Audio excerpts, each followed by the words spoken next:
What's going on, everybody? CaptainRoBear and crew here, fresh in 2024 with episode 30 of Stormforge. Damn, episode 30, the big 3-0. We're growing up. We're basically dead now. Don't say that. I think I killed RoBear. I have one final year before I turn into Elminster in my 30s. Please, Drak, with all of your youth and your beauty. So just share your youth with us, please. You and Vibe, share your youth. I'm good. The mountain. My youth is the only thing keeping my knees from absolutely giving out on me right now. I'm good. I'm keeping that what I can. No, for real, like, I've started this year struggling to walk downstairs. I was like, I'm gonna set myself a new exercise regime. Day after, like, my legs were burning. And we were due to go out to see Boy and the Heron, and it was torrential with rain. Oh. And my partner just looked at me and was like, do you want to stay in today? And I was like, yeah, please. I was up on the sofa. I don't want to walk anywhere. If it makes you feel better, leaving the UK in the rain by myself with no umbrella, trying to get to the train station. God. Yeah. I was like, I think I want to lay down here and just die. Yeah. But it'll just wash you away, Boromir style, until you come to a natural incline hill. It was a very long weekend of debauchery, if anyone can imagine that. So I was, I've never debauchered a day in my life. Someone could have just loaded me into a red flyer wagon and sent me away. It would have been fine. But let me tell you what. I can only imagine you, RoBear, let loose on the pubs of England. Dude. Next time you're here. Let RoBear me tell is you. the pub. Where you go. Sam, that's not even RoBear is incorrect. the pub. Oh my gosh, Yeah. RoBear, we saw Voodoo Ranger grocery shopping the other day, and Eric like stopped and was like, sorry, I just have to take a moment. It's so cool seeing that and like thinking of RoBear. Like, this is actually in the... Yes. He like really had a moment thinking about you because of this Voodoo Ranger. And I was like, yeah, I see it everywhere he goes. It follows him. I have forced our together creation so that they can never drop me. Okay? They are you.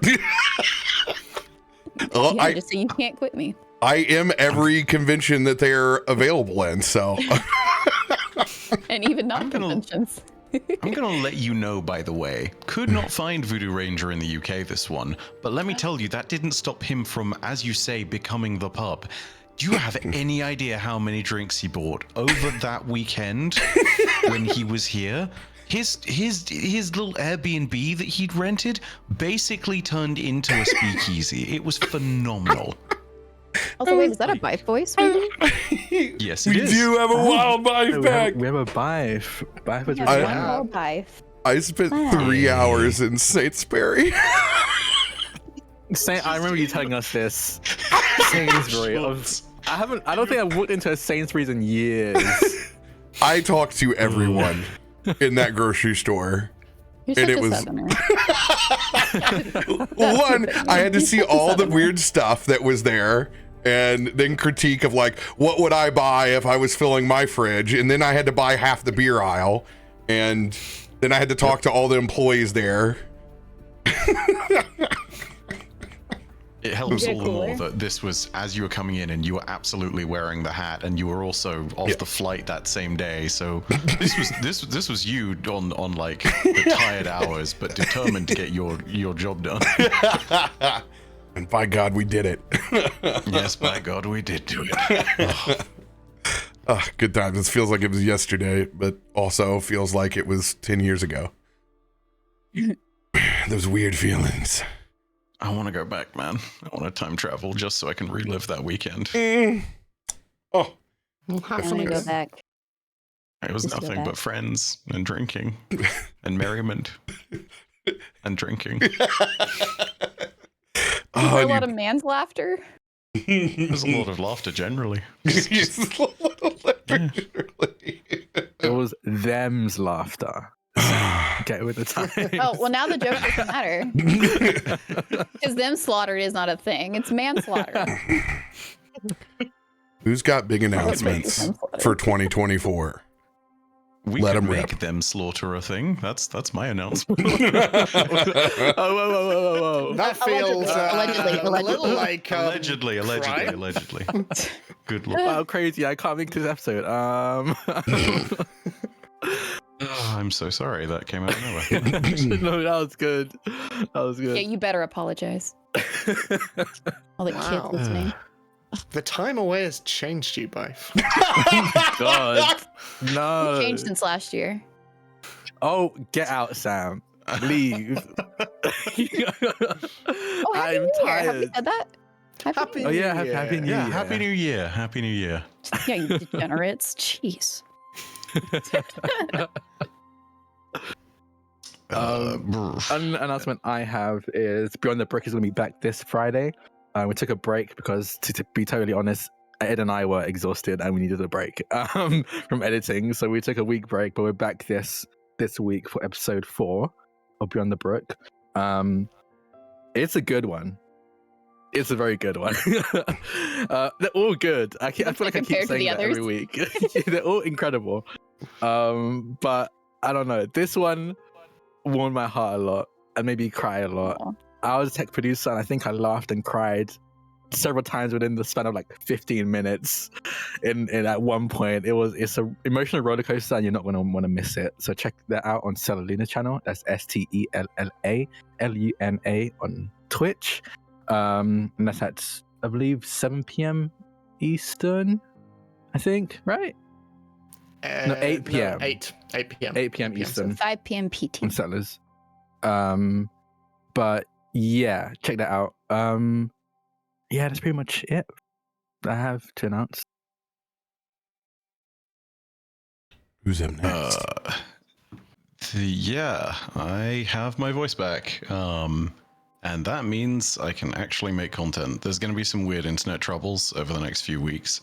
You'll probably see me off camera for those weeks. As for content, I'm going to try and keep that rolling, but as time goes on, at very least for the Destiny side of things, I'm going to see about doing more long form stuff, doing stuff that's over 45 minutes so that people can sit around and can just enjoy their time.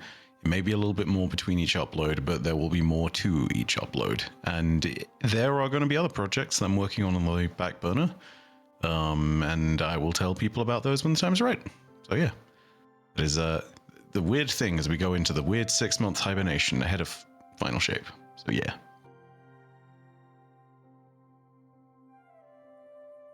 Who's next?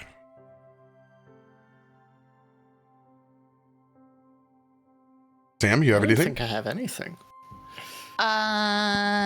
Soon TM Edenfall Season 3. That's it. Soon TM. Are you officially juniors now? No. Timeline is still, it's going to be pretty close after Season 2 ended. For reasons that there's a lot of open-ended things that need to be said still. It was a good ending, but there's still a lot of stuff. Yeah. Emotional fallout. Emotional damage. That's it. No. I get to make a very Drak-like announcement and go, I'm going to be a player character inside of a campaign that has a session 0 tonight that none of you get to know about until it gets announced. So you get to find out. Wait, is that how I am? Is that what I do? Is that a Jack announcement? No, normally you can't say anything, but I'm not bound by NDA. No, but I will be in a campaign that will be on Wednesday nights. So I'll be a player character at some point in time after Stormforge on Wednesdays. And I'm here to tell you that it is way more rules than written than my campaign, and it starts at player 1. So I may die quickly. Not that quickly. We level 1, like all I got to do is take a wrong arrow and it's over. Yeah. A crit with literally any character crits you, you're in danger.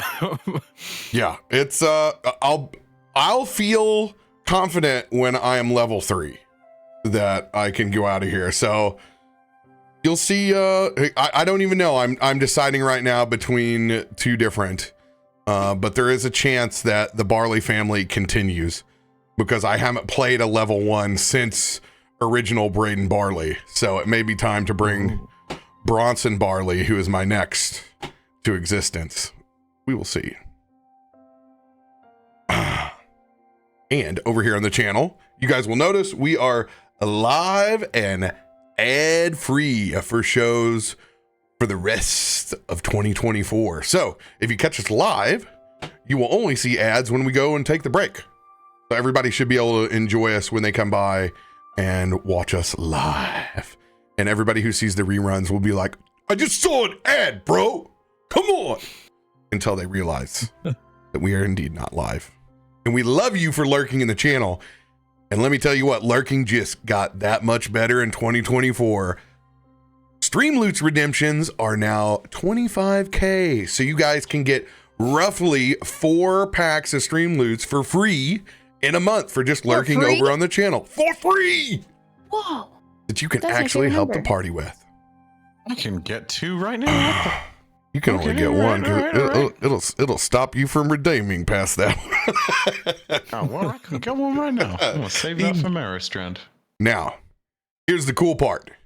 We will be adding in fragmentation cards very soon that will be building out magical weapons inside the world of Faltura. And you guys will be piecing them together with the cards. So you will literally be forging magical weapons inside the world that are of a magnitude much more powerful than what any of the parties have. So stay tuned for the drop of our first weapon next week, as you guys get a glimpse at the first piece that goes into the pile. I'm super excited about that. And I totally forgot what my last piece was, but I tell you what, when I remember this week, oh yes, I'm going to put up a poll to see when we want to watch Dungeons and Dragons, the movie, now that it is in Amazon Prime Watch Party. So I'm going to open up some time on Saturday, and I would love to sit down and watch it with the entire community over on the channel.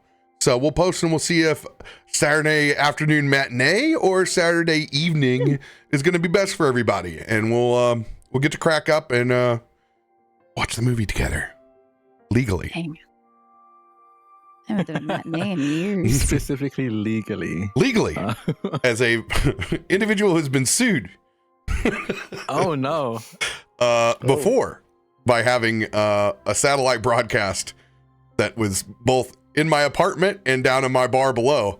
I'm a firm believer in in legal transmissions. So it will not be posted inside of a Discord, and you have to have an Amazon Prime membership to watch. FYI. Because I don't want them ever to come after me ever again. Yeah. We need to pick up where we left off last week. Further down into the descent we go. Still trying to find the base of this recycling center, silent gear, floating center abomination that has crashed into the north, driven here by mages, and now turned into a twisted area filled with both magic and machine.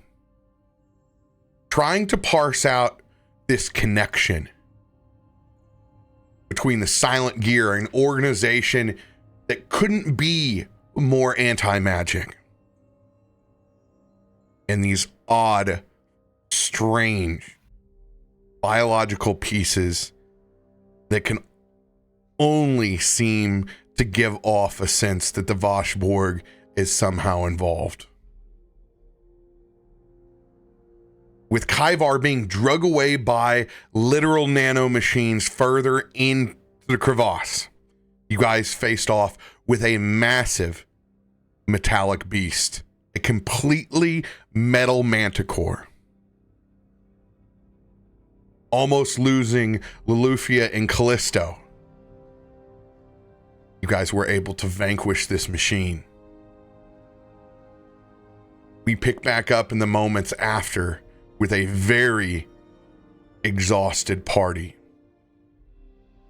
but stable, even if some of you are slightly on fire and bleeding out. Remember,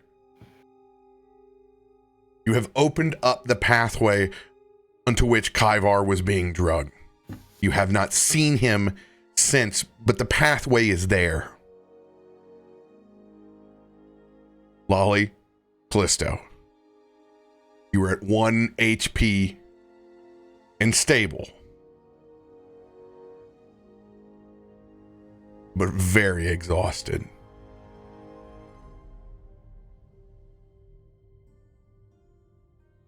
Yeah. So the last thing that Lolly had seen and heard was, did it sound like Kallisto, or did it sound like a different voice just coming from... You did. You said, "Is it over?" But it was the gun. Oh, yeah. I don't know if it was your voice or if it was this other entity's voice. Was that clarified, RoBear? To your character? I don't know. No. Whenever the gun spoke out of Kallisto, or whatever entity that said, "Is it over?" that she heard, did it sound like Kallisto, or did it sound like Roll something perception else? check. Ooh, okay.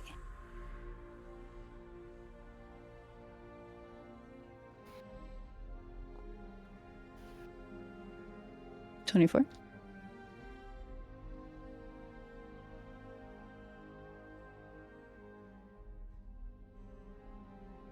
Just enough of a deviation for you to understand that this is certainly not your partner. Okay. Then hearing this, and she's been basically like hunkered over you to do her best to heal you and wake you up and bring you back to consciousness. But whenever she sees that glow from your eye, that's not normal. She's not used to the purple, and this voice startles her, and she would not even respond, just kind of sit up and watch your body language. Okay, so I have several questions. Am I unconscious right now? No, you are back to consciousness. Okay, and am I aware of what happened to me when I fell unconscious? You need to roll a will saving throw. Again?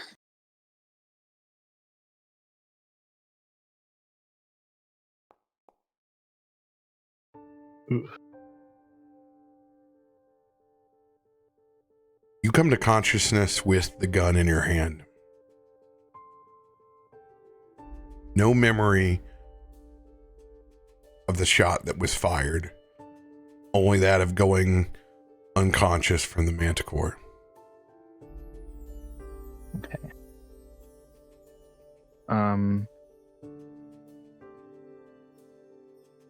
Assuming that the gun took over just enough for it, like, to use my body to stand up or get up off the ground enough to shoot, I'm essentially face down on the ground, but I kind of stir and groan. Kallisto? And I feel the weight of this gun in my hand. Yeah. And I'll roll over, and I think almost immediately as I roll over, realize the weight of the gun in my hand is different to the pistols I usually wield, and I'll quickly look down at my hand. Shit. And I think just honestly, not far, but drop or like slightly toss the gun to the side.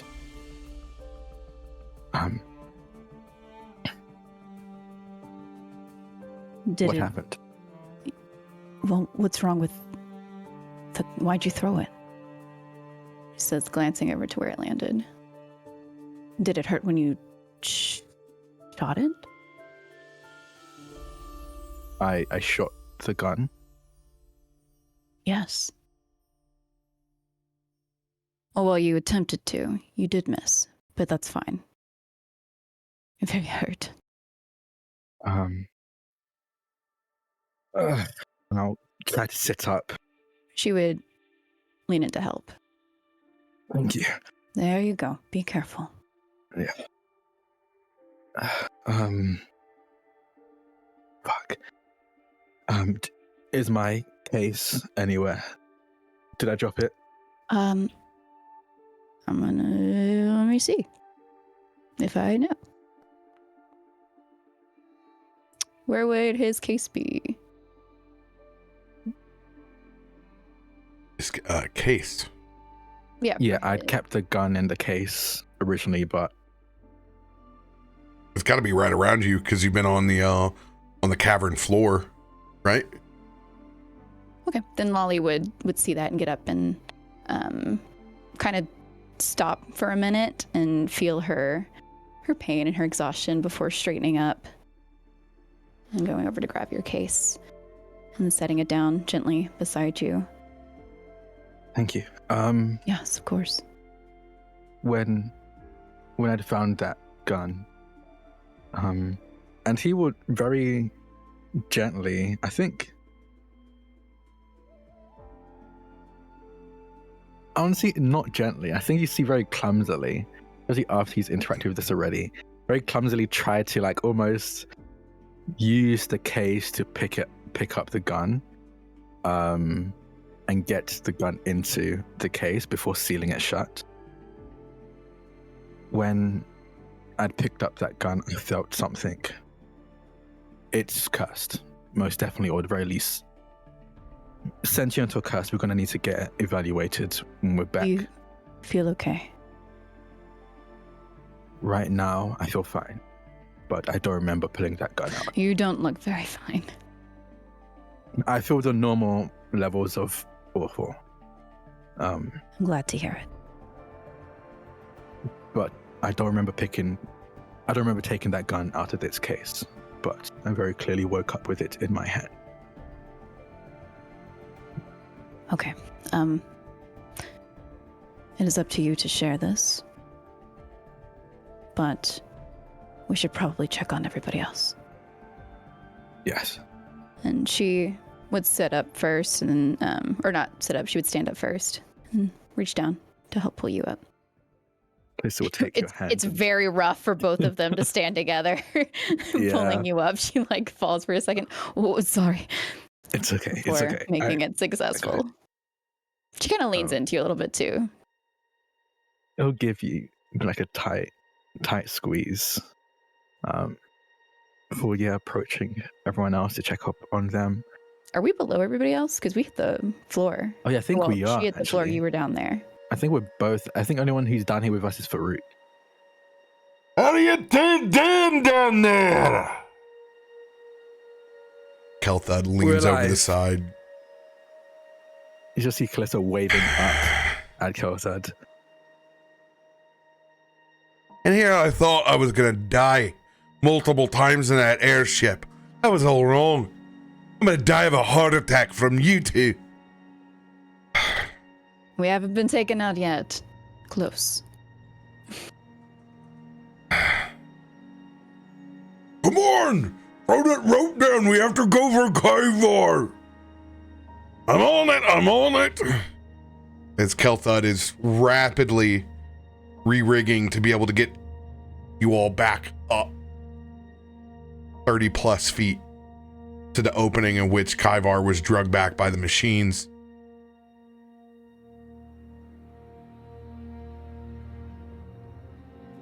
Lolly would climb, or well, are they just dragging us, or are we climbing up?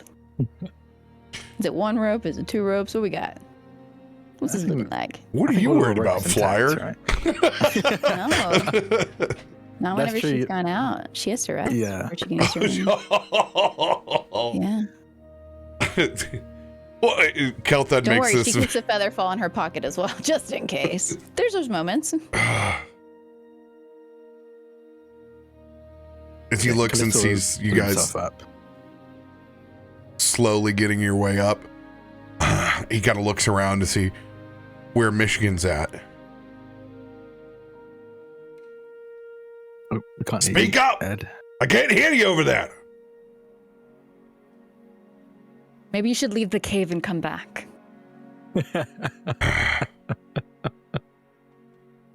Something's got the cat's tongue. Hello? Thought I was going to have to welcome go back and get the cream. It was just so nice. Sated with creamy goodness, Myshkin, having heard Kallisto and Loluphia down below, hearing their voices, knowing they're all right, Myshkin just silently smiles to himself before turning his attention to the wreckage of the manticore on the ground, specifically looking at the crumpled up ribcage and the stinger pods, the latter of which seem fairly self-explanatory, and he picks them up. But the ribcage, is there anything further that he can glean from that? Roll a perception check. I will try.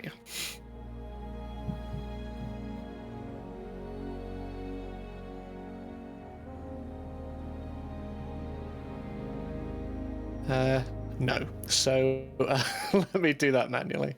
Everything else seems to work for me except for perception, strangely. I don't know why that doesn't roll for you. That's Cat so can't strange. perceive. No. 19. You know that there's something there and very unique, but you're interrupted by Kelthud. Myshkin, I need your help over to here. We gotta help pull. They're weak. Yeah. All right, I'm coming. And Myshkin stands himself up, just sort of rotating his shoulder cuff a little. He's not doing too great as he heads over and starts to just like pull on the ropes as best as he can. He's not doing much. He's a tiny skinny little cat man, but he's pulling as best as he can. Kelthud's God.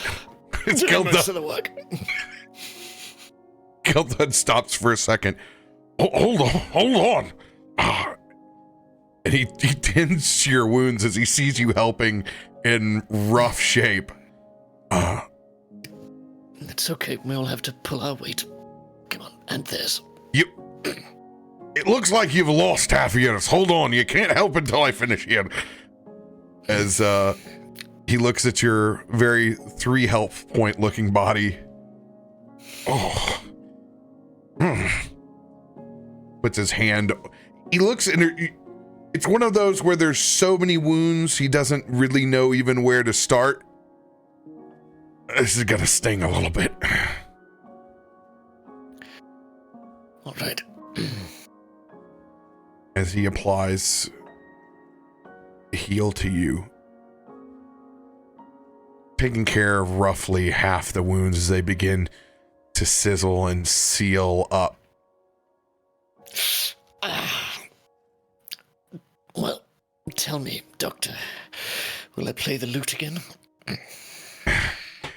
Unfortunately, you're lucky to be condemned here for more days. Here's a rope. Thank you.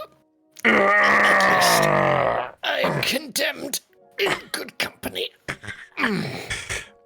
As we lift up Lolly, Kallisto. Don't worry about me. I morph into my golden eagle form and soar up, and I actually go up and all the way out to the top where Faroük is at and has been soaring around up above. And for a second, it's almost like two big old buzzards up there circling around the top of this cavern before I come flying back down and land with the rest of the group right about the time as we get Kallisto up and over. Thank you. Faroük, do you see anything? She says, she's sitting back down, kind of tending to her own wounds currently. I'm going to make a weather check. Inside? No, we flew outside, so open? I'm giving a report. Okay.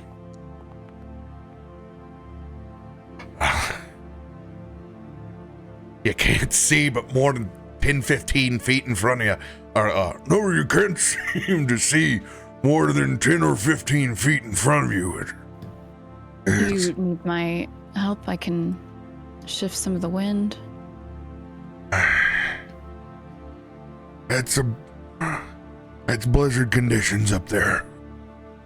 I can still try. I'll tell you this much, I'm happy to be down here. As Faroük even comes flying back down, you can't even notice that he's a golden eagle. He's so covered in snow, just shaking his feathers off. That's too rough for even Faroük to fly. But we'll deal with that later. We have to go after Kryvar. Faroük looks over to the opening.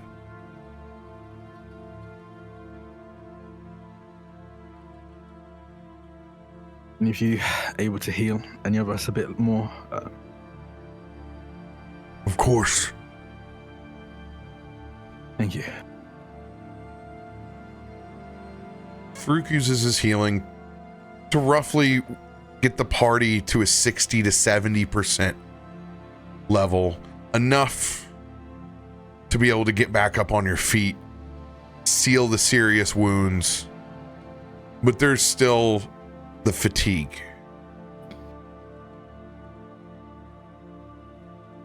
Just Googled that percentage of my health.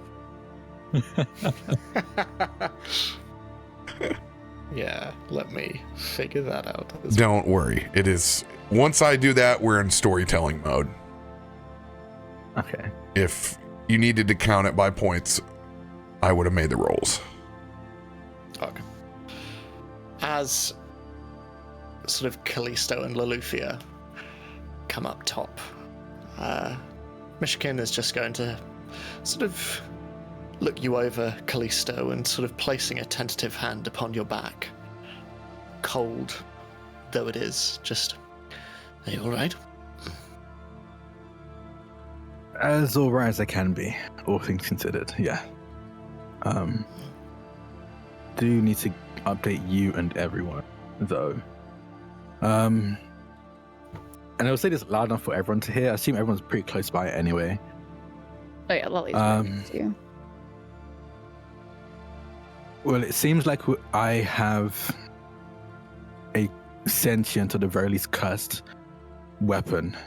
The heart that turned into a gun, a pistol, from what Loluphia has told me and from what I've experienced and can remember, has a will and mind of its own, and sometimes, at the very least recently in this fight, has imparted its will on me. This is not the first time we've handled cursed items. We know how to proceed with these, but I just wanted to let you all know in case it becomes an issue on this particular mission. RoBear, quick question. Whenever I heard this voice, was there a sense of melancholy with it? Like, was it sad saying, "Is it over?" Or did it feel more like a pleasing success?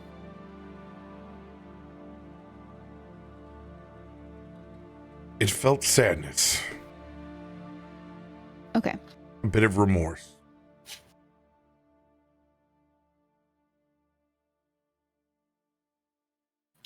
Apparently, I'd Really? shot at the manticore before falling again, and I don't remember that, so seems very much the will of this gun. Would you rather someone else carry it for now? I think it should be fine in my possession.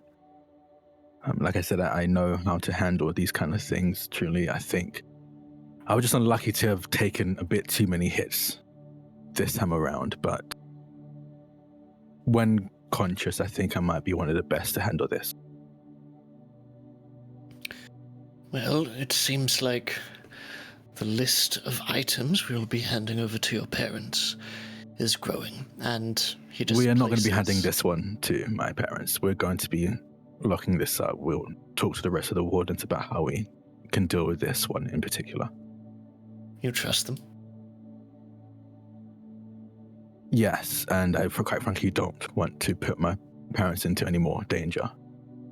Magic weapons are dangerous enough, possibly sentient ones and potentially cursed. I'm not risking that. We also don't need this in the home with our son. Understandable. These, on the other hand, seem more mechanical in nature, probably better suited to you, and he places the stinger pods from the creature into yours. They'll do little good in my hands. Yes, I think, yeah. I can hand these over to my parents to see what they can do with these. Either make them useful for us or sell them off or make them useful in their tinkering. There was also the remains of this, and he puts forward the crumpled ribcage. I can make neither head nor tails nor chest of it, but perhaps under more discerning eyes might have more luck. I'll give it a once over. I'll look over it to see if I can gauge anything from the way it's been built or forged or its material, stuff like that.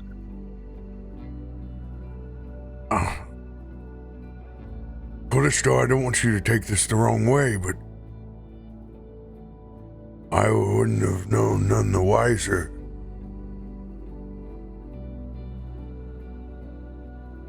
That your will was not your own. Yeah, the dangerous items tend to have that efficiency. That's why I want to let you all know. Quite frankly, if you see me holding the gun, it's most likely not willingly. Noted. I couldn't tell the It difference spoke between through. your rage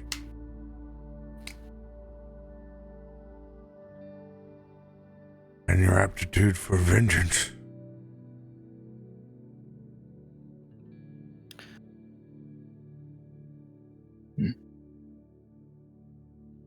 Your eyes, they were purple but brighter. The It only also thing that spoke was through different is that you missed. I don't see you miss that often. Did you say it spoke through him? Yeah.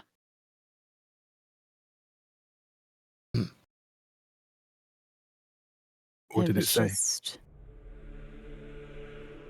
after you had missed, and it just asked, "Is it over?" I don't know what it was referring to. Either it be the manticore being taken down or your unconsciousness.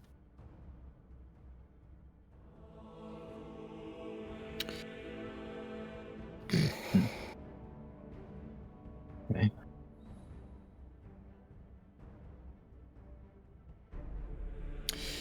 A mystery perhaps for another time. And Myshkin looks in the direction of the tunnel. Indeed. Right. I will lead the way. All right.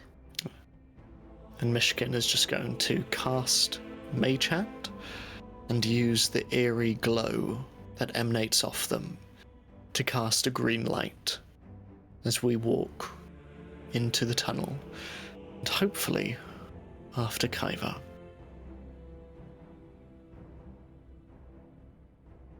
Kaivar.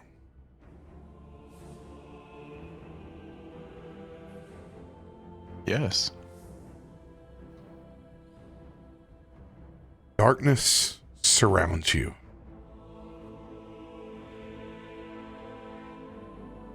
But you are conscious. You don't feel like you've been drugged through hell. But you also don't feel yourself. Some of the last things that you saw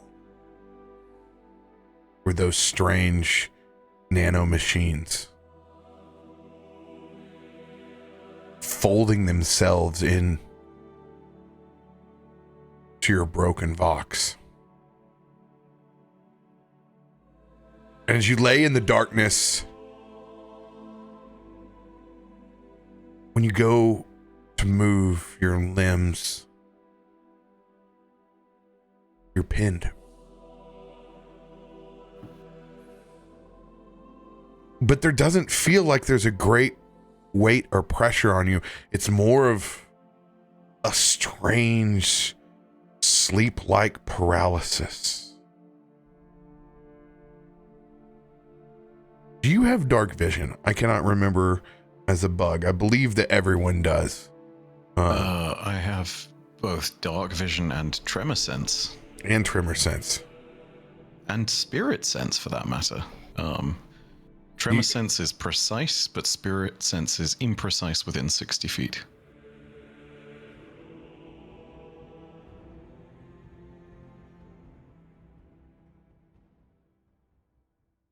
As you lay in this cavern, you can tell that you're looking up. You're laying on your back. And you can feel just the last little bit of something crawling across your chest. And then it stops. And then you hear music.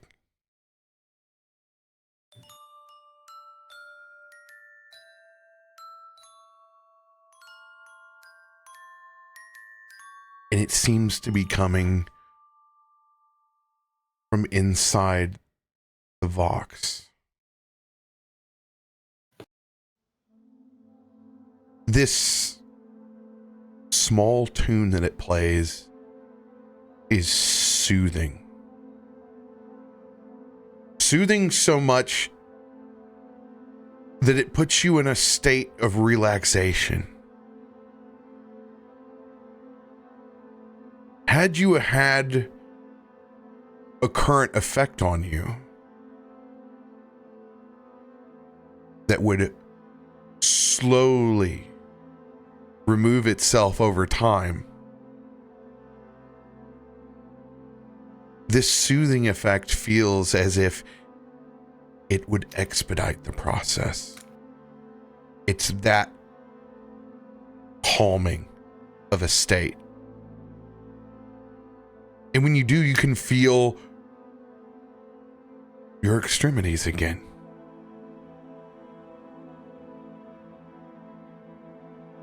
As two of your hands reach up towards your Vox. And as you look down at it, it appears different. Controls are still the same.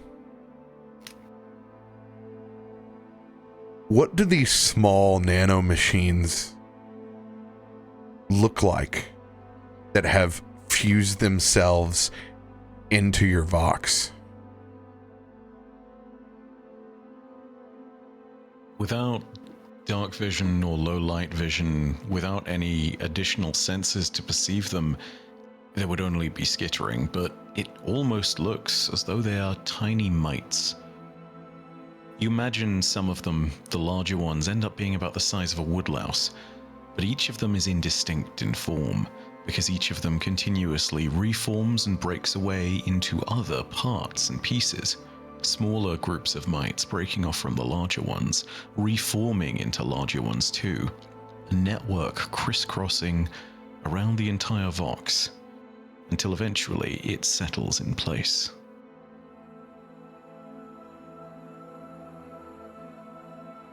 It is no longer the same device that you had before. There is a strange clockwork element to it now, as it has become the Clockwork Vox.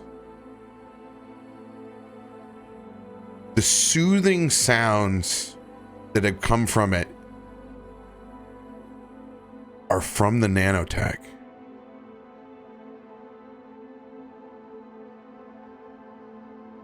As it charges at the beginning of the day,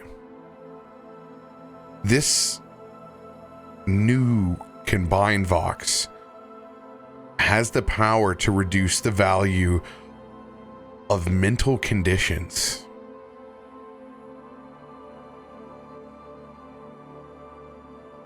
That persist over time by a value of 1.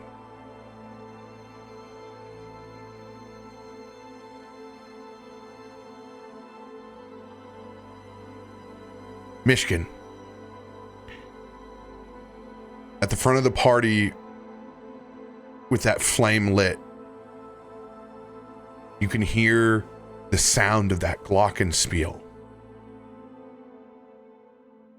as you push just around the corner, finding Kaivar on his back, holding his voice box.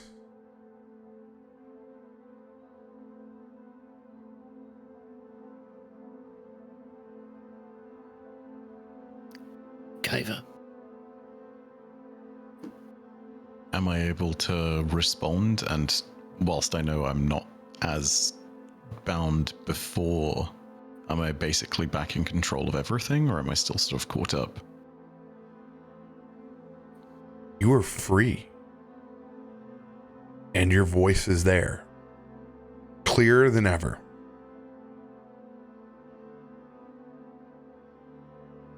Can Kaivar hear this one?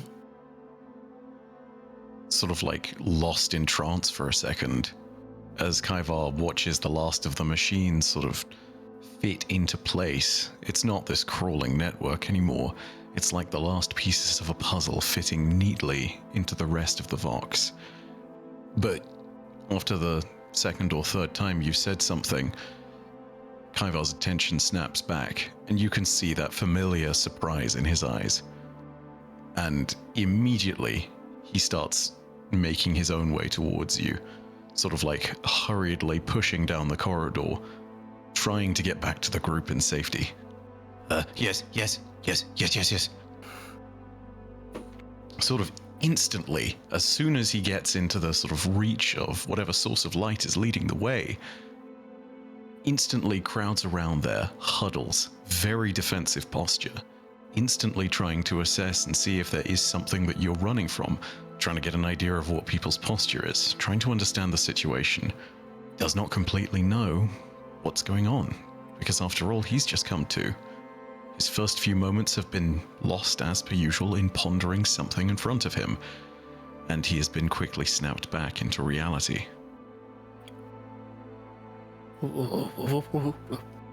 Kaivar had this one worried. Kaivar is safe.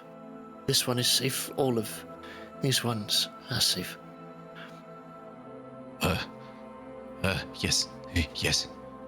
This one, Kaivar thinks so. Yes. Can I roll a perception check to look and see if the mites have gotten anywhere else on my carapace, on my body, on Absolutely. my toes, on my fangies? Okay, cool.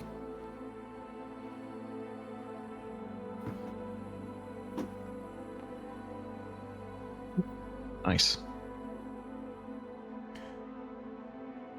The only remnants of the machines that almost completely covered your body when you were being drug away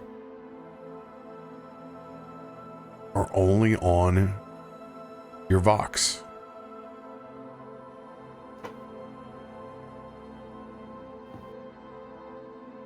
I was going to go ahead and do sort of like feeling around with his tremor senses, but also was doing a pat down with his hands. He momentarily sort of thinks about putting the Vox down, but keeps it in his smaller hands as he uses the bigger ones to sort of check between plates of carapace and feel out the smaller areas between where something might have gotten underneath. Really trying to think about it. If you guys want, you can roll perception on the Vox too, because Kaivar's going to be holding that a little bit closer to his chest than usual. I don't know if that's what would be on people's minds, but yeah, absolutely go for it if you want. Yeah. I'll Yeah, I'll roll for it. Oh, it lingered on that 20 for so I long. know. What the heck? I literally stole it from you.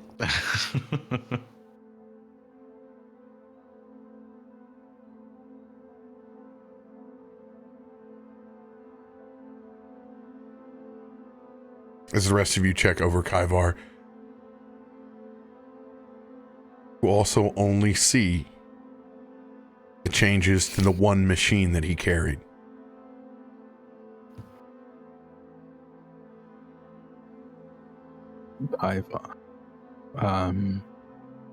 Yes. Your Vox, you said it's called, it looks different. What happened? It was dark, yes. But then this one Kaivar heard sound, heard music, yes. Vox came back to me, this one, yes. I'm being honest, I don't think there's much we can do about that, but you're going to want to be careful. It sounds like it's related to those nanobots, right? And I'll look to Loluphia and Myshkin to see if they agree with this guess. I think with you having pointed it out, Myshkin is just going to be looking very, very carefully at the Vox. But he is silent. Thinking, but silent. Considering that it's an object of investigation, Kaivar is going to take a look at it very briefly, and then sort of still getting back to his senses, still waking up, decides to place it on the ground in front of everybody. This one does not mind if you examine, yes? Please. If it makes you feel safe, yes. Reaching out psychically with all that. To be quite honest, if we can get those nanites out entirely, that'll be more safe, but at least seeing what they can do or what they've done to this would be helpful. And Kallisto will crouch down in front of it and I guess looking at it, what can I make of it? I imagine it's technology I've never really seen before. I think this is the first time I've really looked at. Oh yeah, this this Yeah, I mean, that's Kaivar's race's tech. It really only is slightly decorated with additions of these nano machines. So you take that away, Bife. It's tech that you've not seen, but also it's a step further than that, which maybe is a little bit more in your benefit because it's been MacGyvered. You know, the actual the actual brass horn part of it that ends up acting as the speaker is clearly not from Kaivar's culture. Neither is the accordion side of it, where it's got a lot of the controls to it. So this thing has been built over time and has been adjusted, but the actual core of it, the hexagonal core, you do not recognize whatsoever. If you broke all the other parts down to it, though, you could probably figure things out, and depending on your own... I mean, you've got pretty high crafting. You might be able to figure out the nanites. If I assist on that, maybe you could figure out the rest and put all the pieces together. Yeah, I think just knowing that one, wherever Kaivar is, he's fully aware that this is the first of Kaivar's kind close to his meta. You can only assume that most of this tech is from there. He's not going to try to understand that part of this Vox. He's going to try and figure out what seems to be specifically the nanobots and what they've added or changed. Or just added, I can't tell what's different, but I want to see what's specifically nanobot as I look through this.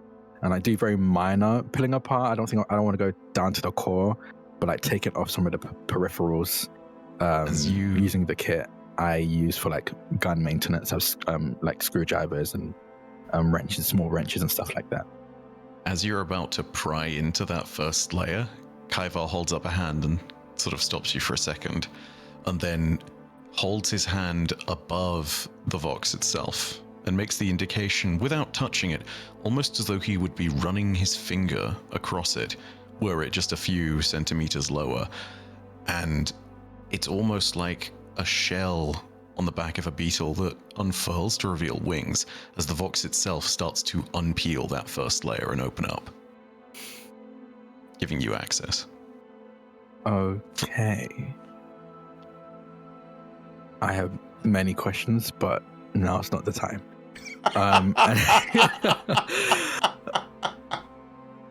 And yeah, I was going to see if... One, I guess I want to see if the nanobots responded to this. What I can tell from how naturally Kaiba did it, it seems to be like a thing that this machine should be able to do to be able to pull apart with ease. Did a nanobot sections of this respond in kind? They seem to fold with the tech. Okay. Go ahead and roll a perception check as this thing unfurls. Is that both of us or just Kallisto? Yeah, both of you can. All right. Let's give it a go. Those are Damn. 19 million. Just rolled over onto the 3. Kallisto, the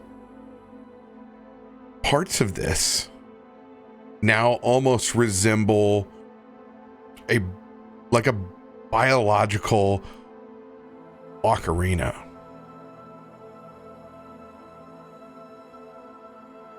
It's as if the Vox is now part Kaivar's tech, part instrument.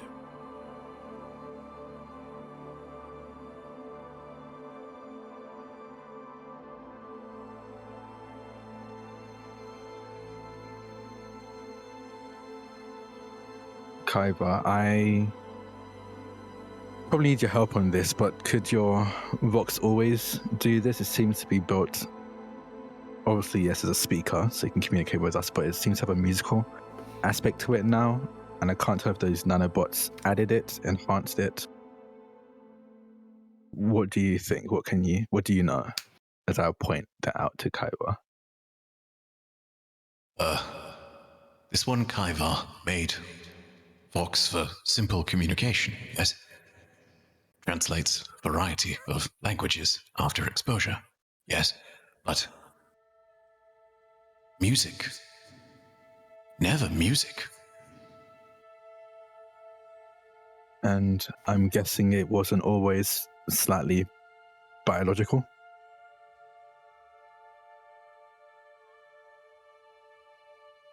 Vox is part machine, but also is not completely. Okay. Ivar starts to make that indication and sort of points to the interior of that first layer on the underside of the shell. You can imagine however you like, but you can see the sort of delicate fibers on the inside. It's not like it's this ugly, grotesque, pulsating thing, but it's very much like a cool membrane that you would see inside something that is clearly biological. You start to get a little bit of a look inside Kaivar's technology, the tech of his people. In fact, you know what? Yeah, do you want to roll something on that? Because Sure, I'll roll. yeah, I've got a mind's eye card if you want. Like, throw that around and I'll throw you a thing on a something. I don't know. What would I roll for this? I guess perception. Go for it.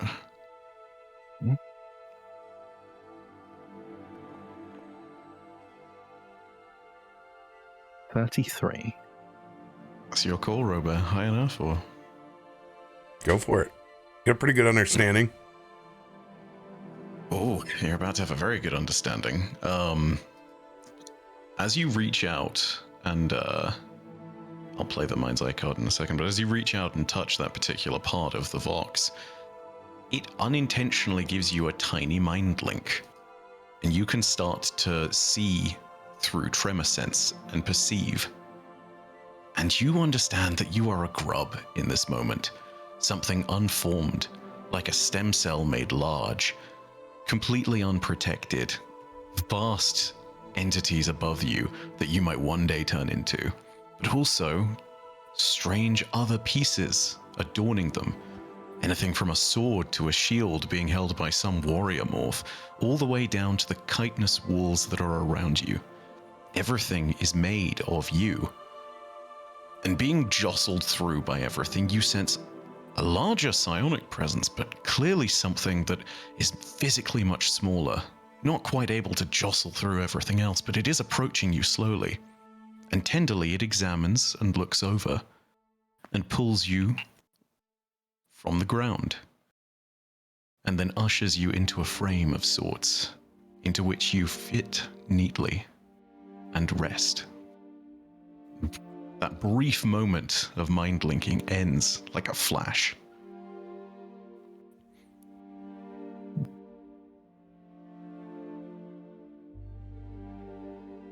I think... Okay, hold on.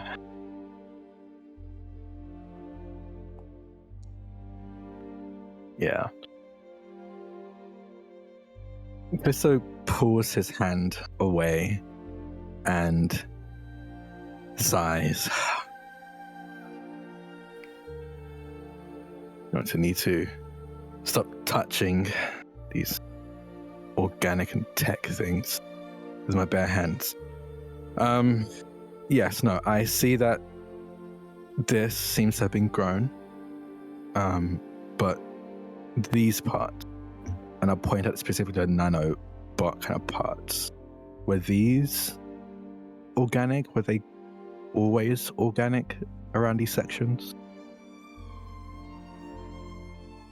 Organic at first, but this...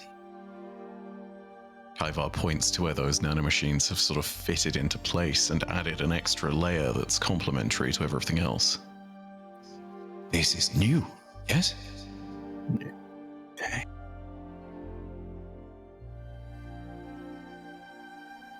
However, I'm worried that we have some items that could be very dangerous.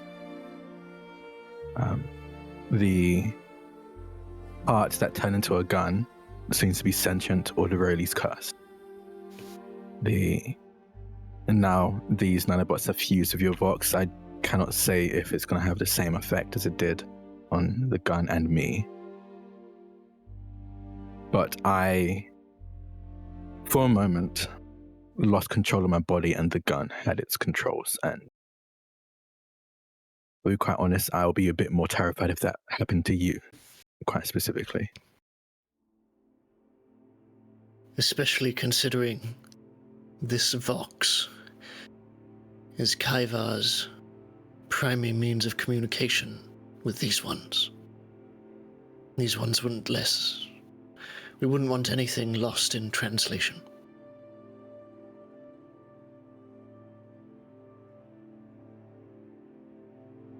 This one, Kaivar, has always used Vox. Because it is clear to this one that communicating like we usually do does not comfort others. But you have all heard this one, Kaivar, before, like this. Yes. We have. Yes. Kaivar takes 2 fingers, holding them out, and gently you see the Vox start to close in on itself. Parts and pieces start to slowly build over like shell that has naturally always been in place, and all of the inputs are suddenly covered. It is a solid piece of carapace that covers every single one of them. Nothing can be moved. And it closes back up. He picks up the Vox, which is now kind of curled up a little bit like a woodlouse or a shell beetle. It has formed what is clearly a more closed and defended look to itself. Yeah, I have many questions to ask you, but not now. Is there a place to keep the Vox safe? I don't know. I'm using the case for the gun, but even that wasn't enough, so I really can't say what will be. Just a thing that to keep in mind, I guess, until we can do something more substantial about it. If Kaivar is content, this one would be happy to carry it. If Kaivar deems that safest. He nods and sort of looks towards you. You've got like a bag or something you can throw that in, right? Yeah. It's stuffed, and there are papers and parchments coming out of it, but Myshkin makes room, and How will we just... What's how that will we from communicate? up here? This. Farouk. Oh, I thought that was the Vox. Myshkin smiles, and looking back at you, Kaivar just nods very knowingly and very seriously in your direction. This one will keep it safe and unharmed. You get a nod in return, and it's very hard to read expressions with regards to big old buggy eyes, but you could sense perhaps that there is a degree of trust with how steadily he's holding your gaze during that nod. Just slowly starting to understand how the facial expressions of this bug start to work. It is a weird process given how few similar features there are and the fact that it's just not the same, but you're getting there, you know?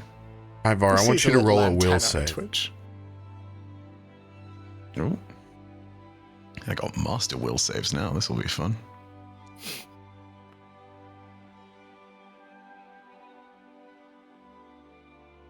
Oh, resolve. When you roll a success on a will save, you get a critical success instead. That's insane. Yeah, them bard level ups.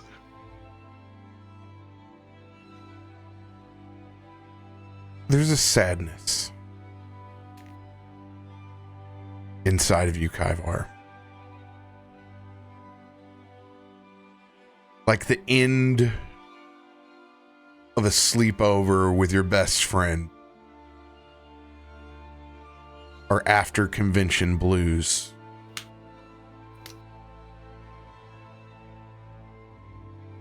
There is a separation between you and the Vox that only you would understand. And it feels like a piece of you is gone.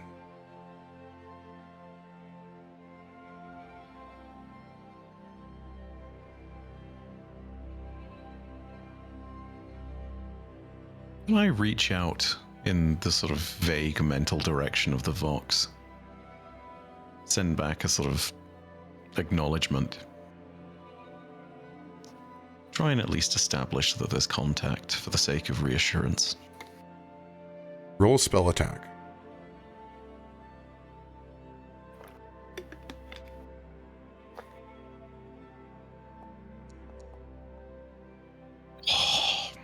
There we go.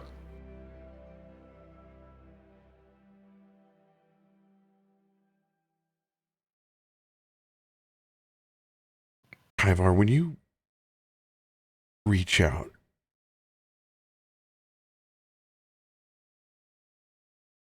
there's more than just part of you that's there missing. There's something else. Yes, there's the sadness of you losing a physical form of communication. And man, this is really meta and strange. But you understand that loss.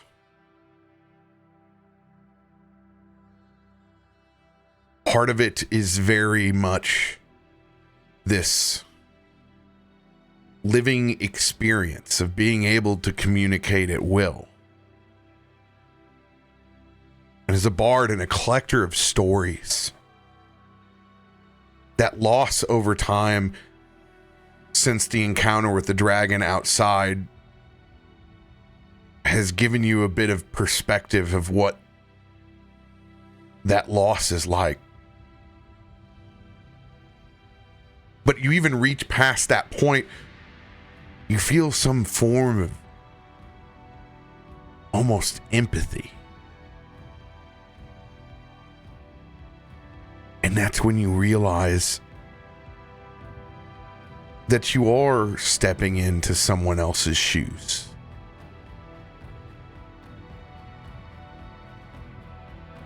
Your Vox isn't just you anymore.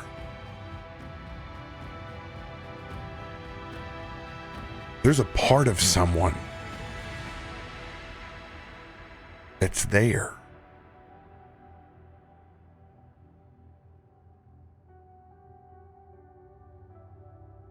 Something that was once living, breathing, and a part of this world.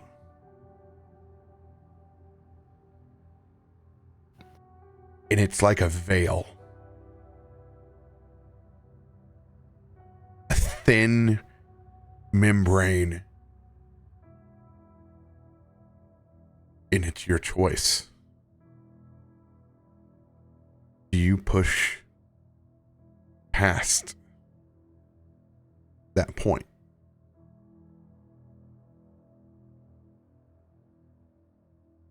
And go further?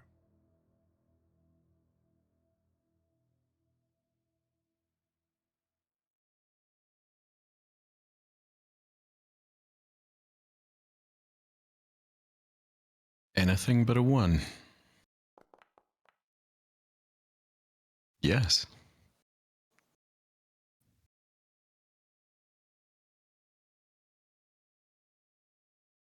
Ivar, you have been on many of a transcendental ride before.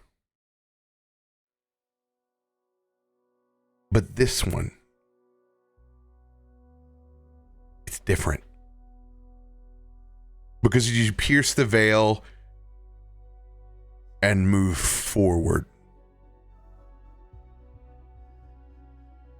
Your feet are literally in the boots of someone else as you see out into a packed tavern. There's much joy and merriment here. And there is family. And you sense community and regulars. And new strangers that have become friends, and you stare and you look down at this instrument that is in your hands, this small ocarina. As you pull up and you look past back a very, very busy bar with large ornate mirrors, you stare into a face that is not your own. Young. Maybe late 20s. Human. Long braided hair down one side, shaved on the other. Fancy leathers that you've certainly never worn before. And a full band back behind. As you take all of this in, and it's hours in your mind, you walk in whoever's shoes that these were. A bard of a different sort. One that brought joy through performance and song. Not so much as written, much more spoken word. And you got a sense of the crowd and the hush and all the range of emotions from highs and lows. These songs. You realize that it's a manifestation that's not much different than the book that you carry, but it's in a different form, but nonetheless inspiring. And as you spend this time, those emotions range over your own body. Whatever reactions that you have between the highest highs and the lowest lows, everyone else is seeing on your physical form, but it's going through in only minutes, but you feel in hours. As you mold your mind to what's left of whoever this was, you feel their life experience. Their soul is not trapped inside of your Vox. It is the mechanical imprint and representation of their life story.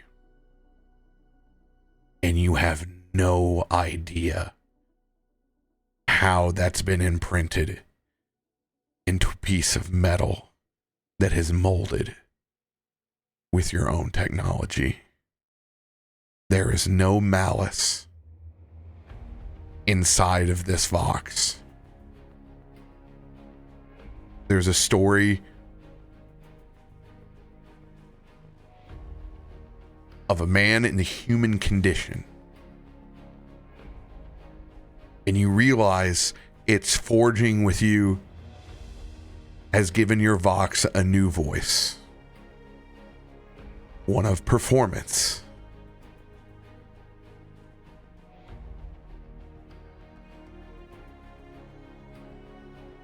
If you're to use this Vox inside of combat, you can now also inspire heroical defense.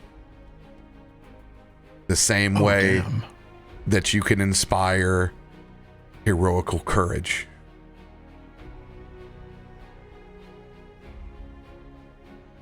Well, there's no name left, nor is there a feeling of regret that there is a soul trapped.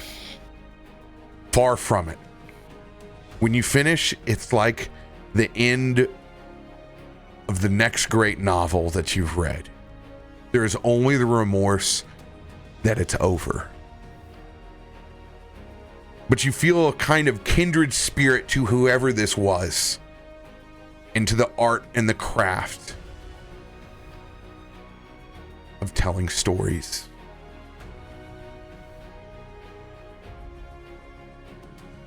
And it's like that you blink, connection gone, and you're back on the other side of reality, looking back at the rest of your friends. You said this was only minutes for us? An awkward 5 minutes. Could I have Lolly, like during this moment, she doesn't know what's going on, look him over to see if he's injured and like, I don't know what's going on, but let me have a look at you. Yes. I'll just be waving my hand in front of his face, honestly, at this point. Myshkin just looks at you and says, No, it's fine. Let him say goodbye. It's fine. It's been 5 minutes. It's going to be in your bag. At least he looks fine. She's like lifting up under different arms. Thankfully being dragged didn't hurt him. Ivor? Ivor! Sorry, I'm going to do one thing. Oh, I've got it. Declaration on a 1 or a 20. I'm not going to do anything crazy with this.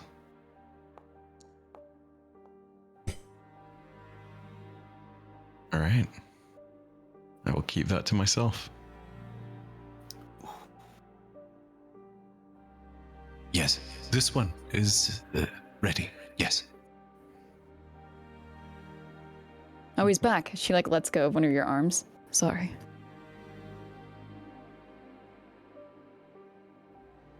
Is Kaiva all right?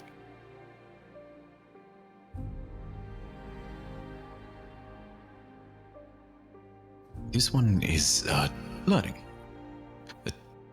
Seeing new perspective. Yes. This one is ready. Let us go. Yes? Yes. Where did they take you? And I'll look like just past you down the tunnel you just met us halfway. Yeah, can we see this? Those of us with dark vision? Where are we?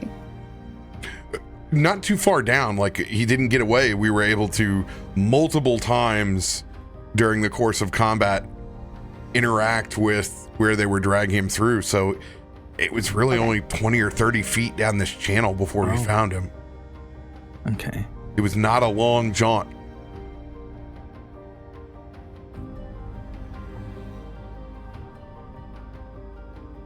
Okay, well,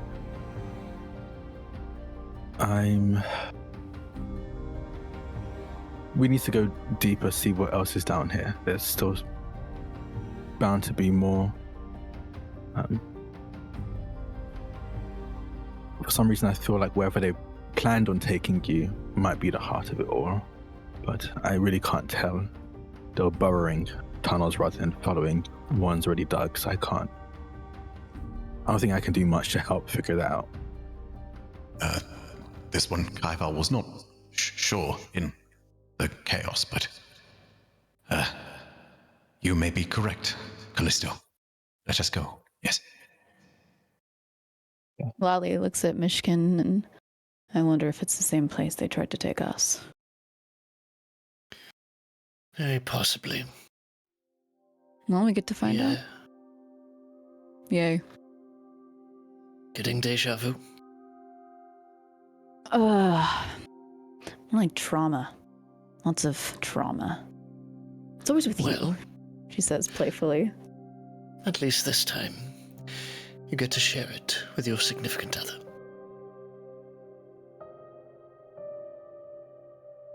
Move, she says, just like urging you to keep going. Myshkin lifts a hand and once again begins to continue walking down the tunnel. Farouk is going to make a roll.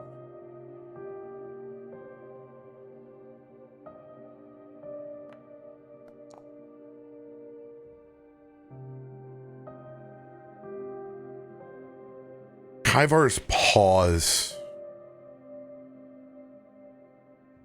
It's a familiar state for Farouk. Somewhere around the second or third minute,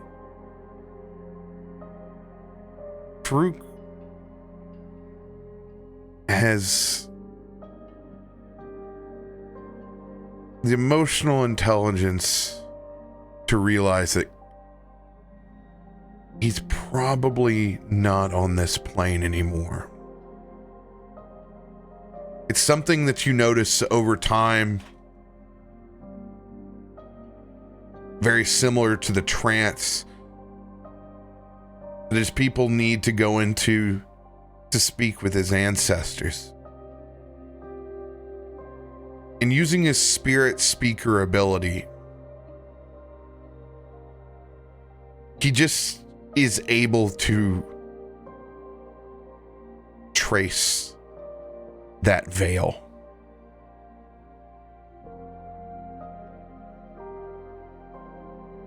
Understanding that there's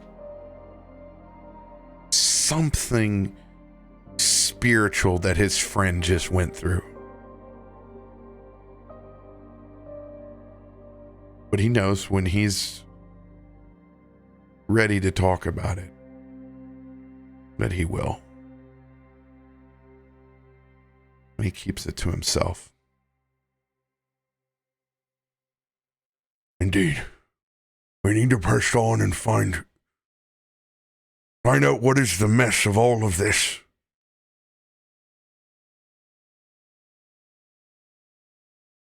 And he just kind of looks back over in Kaivar's way and nods lovingly that he's happy to be here.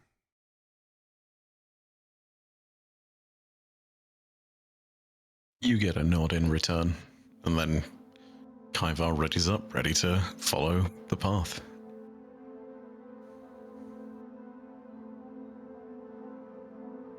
Lolly would grab Kallisto's hand. He Give takes it a your nice hand. tight squeeze. It's He almost like smiles. a feeling of like she needs this connection. There's a lot going on. Yeah. Baby, we died twice. We get to see our son. Let's not make three times a charm. Don't He be squeezes your shadows. hand. He squeezes your hand back. It's a very firm squeeze. I think especially if you're grabbing onto the kind of stone rock-like hand.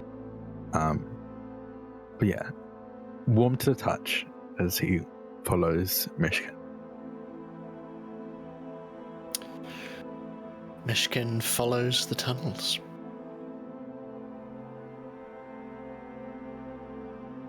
Let's get a survival check. Okay. Is this going to be a This- collective one? Yeah, this is our man Myshkin's. Now, question.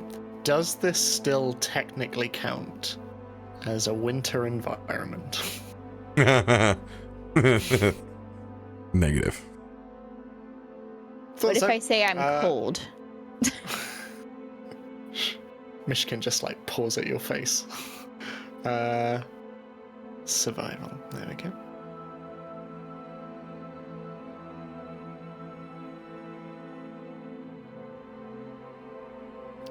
Nope, now none of my things are working, so let me...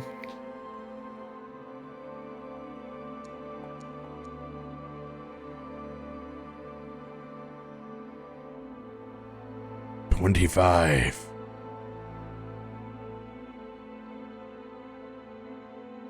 You end up traveling down this first almost like vein at a pretty rapid descent, enough to make your Achilles burn from stopping tumbling over on top of yourself. It continues to be a dark and solemn journey. There are the occasional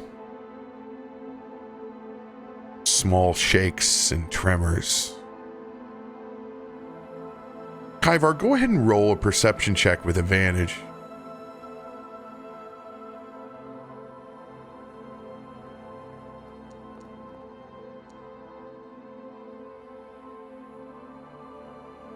28.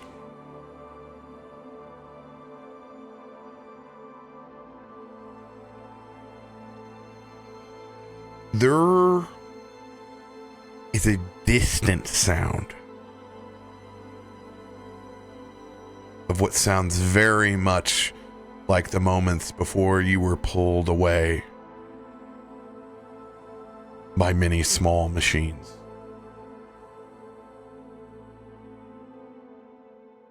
And you're the first one to sense this.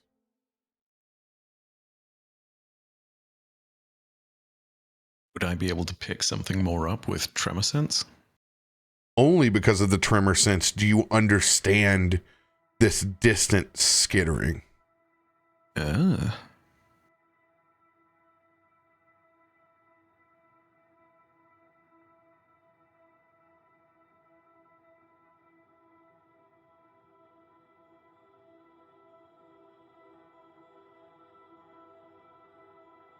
It is your choice of what you want to do with that information. The skittering's coming from up ahead, directly in our path on the tunnel, correct?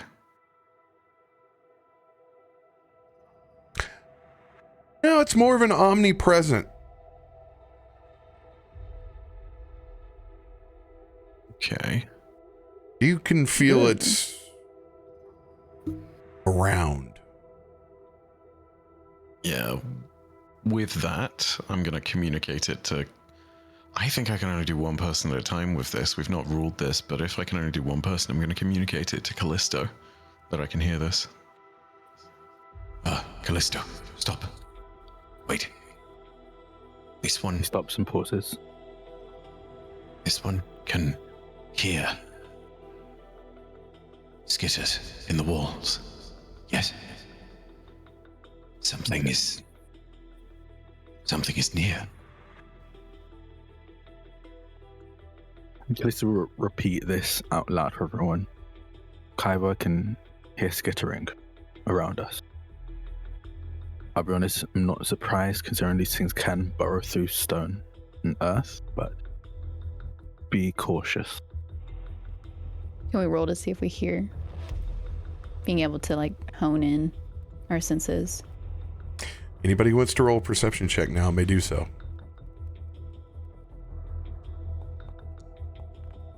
Oh, hell yeah, dude.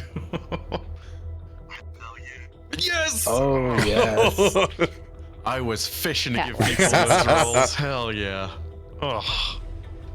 19 and a 20. Let's go. And an 11. Good job, Sam. You did great. You're doing wonderful. You're doing great, sweetie. Look, You this is wouldn't distracted like it by when the how boys hot get Callisto's angry. arm is. It's so cold in here. You guys pause.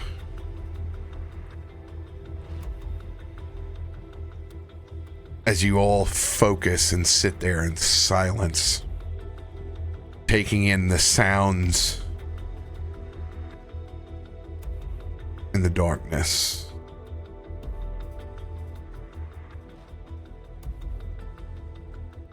And what you can vibe is omnipresent, blends to a focus. As you can hear something traveling up the tunnel slowly.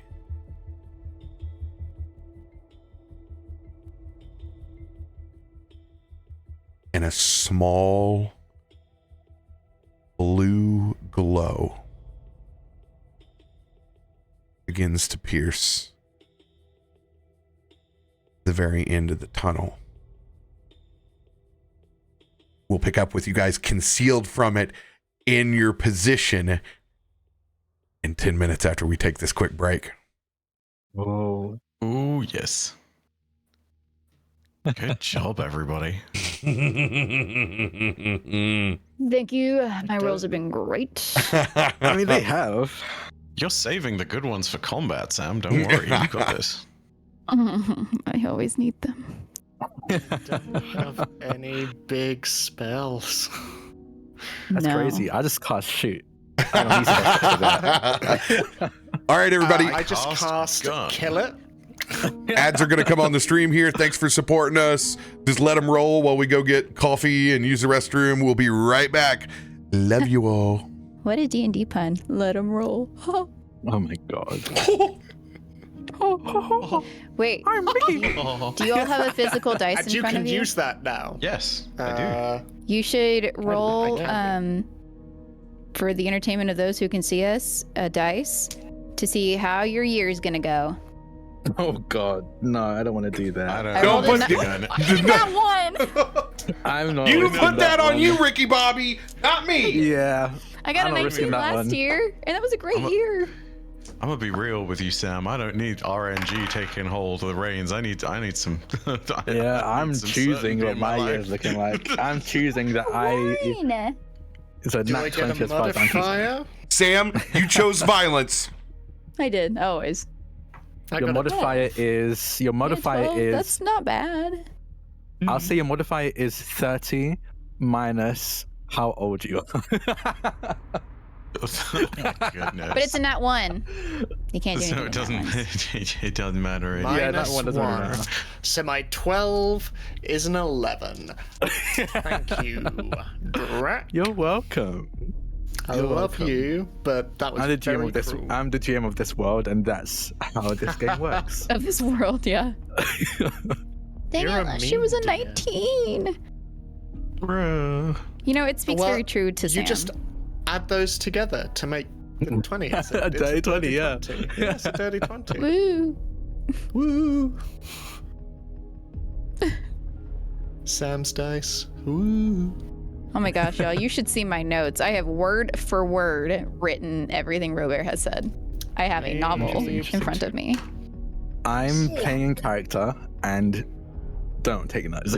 Because Kallisto doesn't. That's That's what you my got your wife reasoning. for. I won't lie. I'm I'm- so glad. Oh, sorry, go for it. No. You go. I'm so glad that you picked up on the caution with the Vox there, Drak. Like we'd never Yeah. gotten that interesting little tale if it wasn't for that. He's gonna have a lot of questions. But yeah, he's very cautious because I think even I was like, especially when we were talking about the gun and being like, we don't want to give this to my parents, we don't want it in the house. And then remembering that the Vox is also kind of that at this point now. Kallisto was definitely like, I'm not entirely sure if I want this in my house. So it's gonna make that very clear that this might be dangerous from the get-go. To be honest, fair enough. You were very open and courteous when it came to allowing the giant ass bug in your house in the first place. So like, let's be real. No one can accuse you of being closed-minded on that particular front of things. You're just trying to keep your family safe. Yeah. Yeah, that's very interesting. He's gonna have a lot of questions on a hobbyist, like artificer kind of side of things, but also just general curiosity. Because that Vox is very interesting. Dude, I don't even know half the stuff that's going to probably end up doing, because you can bet that whenever RoBear has done something, he is not telling you about a certain portion of it. It's like a Warlock pact. If you read through the whole thing, you are still going to miss something. Curious who this bard is. Yeah. It's actually the big bad boss. I was waiting to see if RoBear said, and this bard sucks. And I was going to be like, I know which character from RoBear's other campaign this is. Because that absolutely has happened. And I they are almost not thought he was going to truly a bard. reference a Meteorian Core thing for a second. Same. I like, was wondering too. Once he said human, I was like, none of us. Except Human? for Boring. Except for fucking Jacob. except for Jacob, the worst one. It's just like. But then you said okay. bard, and I was like, oh, sweet baby Jesus. Whew. Uh-huh. Dodged a whole fireball with that one. Sit there and it's a halfling bard, and it's like you stare out through the eyes of Solus, whose identity has yet again been stolen by a character in this D&D universe. Yay. Terrible. We gotta Terribly get sorry, Frank back We need to like It's- redeem Solus after we have ruined his name. We have absolutely dragged this poor man's reputation. Oh, there's a few guys in Baldur's Gate who are sure that he's an owl. There's a bunch of people out there who probably think that he ransacked a ship and released a demon onto it or something. It's a whole mess. Meteor Anchor. Y'all should, if you haven't watched it, this is a good time. You better watch it. It is a traumatic story. Bunghole is the best. Anytime I need a laugh, I watch that episode because it's hysterical. It's so the full funniest of D&D nonsense. moment I've ever had.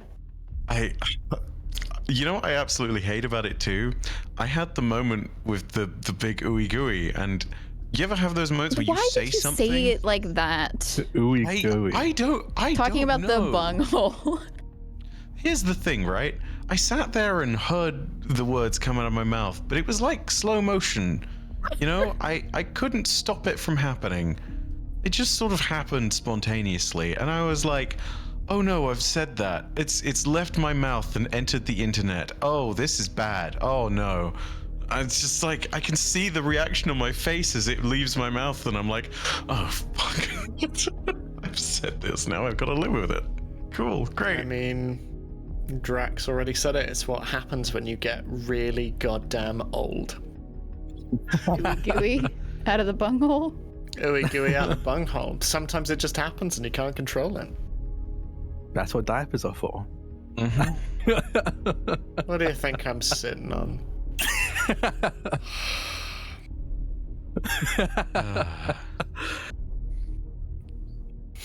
Sounds leaving. Okay. Sounds Sounds done. done. I will be right back. I am just kidding. going to... Yeah, I just need to go grab myself some water, and then I'm all good. I'm actually gonna refresh. Everyone, and I'm realizing with me making old jokes, this just makes you sound old.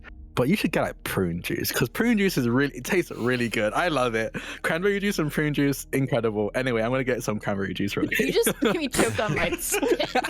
Prune Want me to juice. send you some Werthers over there? my Wha- friend? Yes, please. I finished mine earlier Excuse today. me, I have them right here.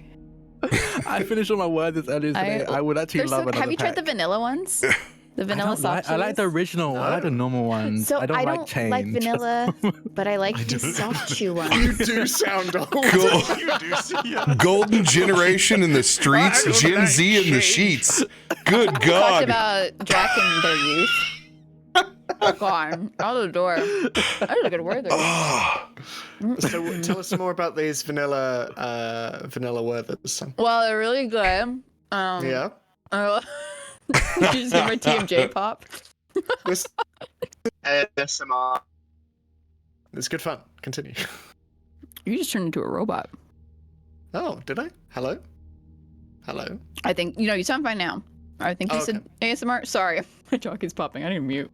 Before you know it, Drak's gonna come back and tell us that he's recently got himself a caravan and he's joining the the UK Caravan Society. You were once again. Cat got your tongue. Remember, leave the tunnel.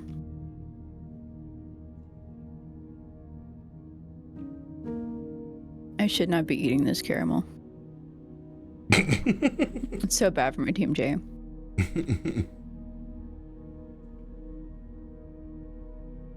We call them the Gray Nomads. I love that.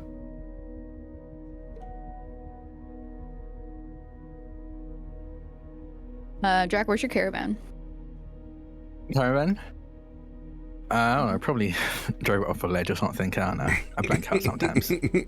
What violent? Ed, are you back? You asked what about my caravan. Can't hear you.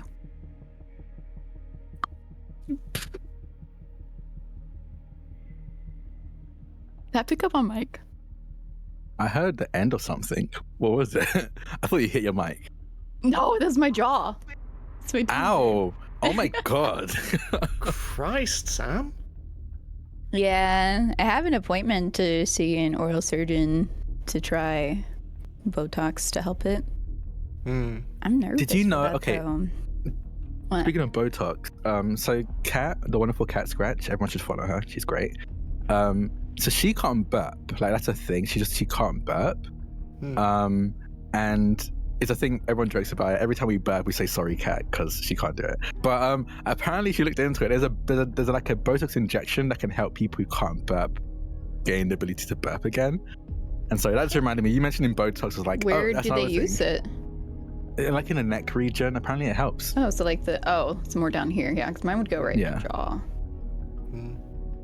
That's just So I might have to get surgery to get polyps removed in my nose, and one of the side effects is yeah, I still have them. It's real bad. I can't breathe properly. Oh no. Oh my god, that'll be but yeah, and one of the side effects is you might not be able to roll your R's afterwards, so I might lose an inherent Britishness, you know. Your R's. Wait, inherent My British. Well, I arse. mean, I guess I'm technically not. I'm not really British. I was born here, but I might not can't be roll able my to do R's. as effective animal sounds anymore. Oh no. I wouldn't be able to do that. I'll just have to get Okay, Sam to do them all. The sound would be the Pre-record them guest now sound maker. and have your audio files. well, I'm yes. dead serious. That is incredibly sad. I also would much prefer you incredibly be able to breathe and sleep at night and have an extra 15 to 20 years Not for life the art. expectancy. So Live longer or can't do bird sounds anymore. I don't know. I don't know. Good artists die young. So I don't know about that. I would say One helps make you money, and the other just, I don't know, keeps you here longer, I think guess. it's less that good artists die young Which and one? more the world kills good artists. there is a reel of a style of even make it. Mockingbird that they played, and knowingly they raised it by hand, but they knew this thing would take on its early imprint, and they played all the droid noises from Star Wars. So this my bird God. communicates with I them. saw this. Yeah. And they were love like, that. it's an extra spicy morning from whatever the little bird, and it sits there and records. It's like, oh, they're very communicative that morning, and like it's like it is incredible the recreation that it makes. Oh, So we have to get a bird, and Ed has to make a bunch of sounds at it, yeah. so it imprints. And then when Ed can't do You the have sounds to do anymore, guinea hens. guinea hens. What are guinea hens? Guinea hens are a nightmare. Like I used to guinea own pig? 30 of them. So on our farm, they help to keep away, like, snakes and thingies like that. Nothing else. There's nothing else beneficial about them. They're the most annoying birds in the entire world because they're so god-awfully loud. They will sit as far away as possible so you cannot get them in a tree, and the sounds that they make are not nice. I keep forgetting that you're a farm girl. Old mixed I mean, you're kind of dressed like it now. And on that farm, she had too many guinea hens. Yeah, literally, here, let me find a video of the sound, and I will put it in our little chat so you all can understand why they suck. I'm looking forward to something that is like on par with what foxes sound like when they're doing their business. And let me You tell don't want to know what a fox says. Yeah, that has immediately hit every single person from the UK in this particular group.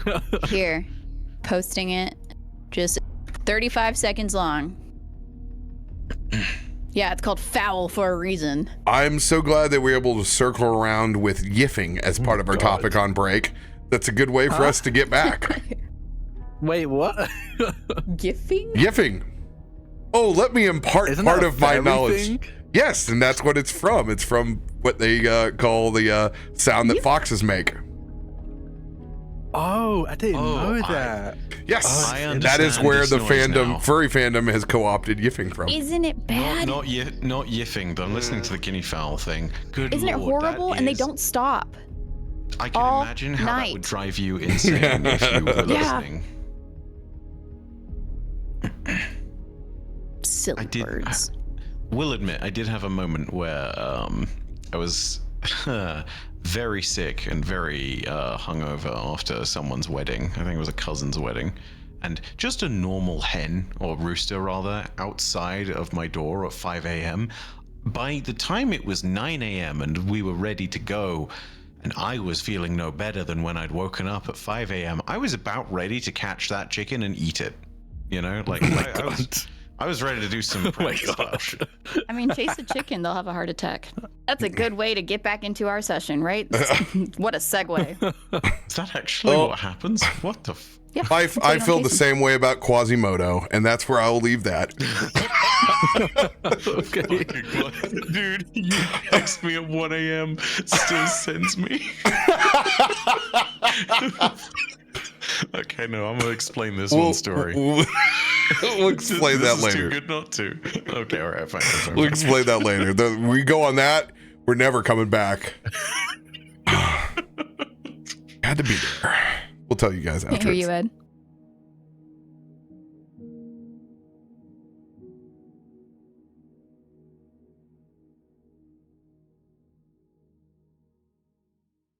Oh.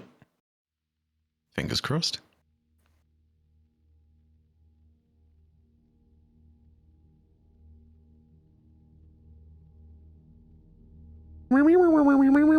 Still nothing. Really? Okay, wait, nope. there we we have go. Oh, we heard that. Huh.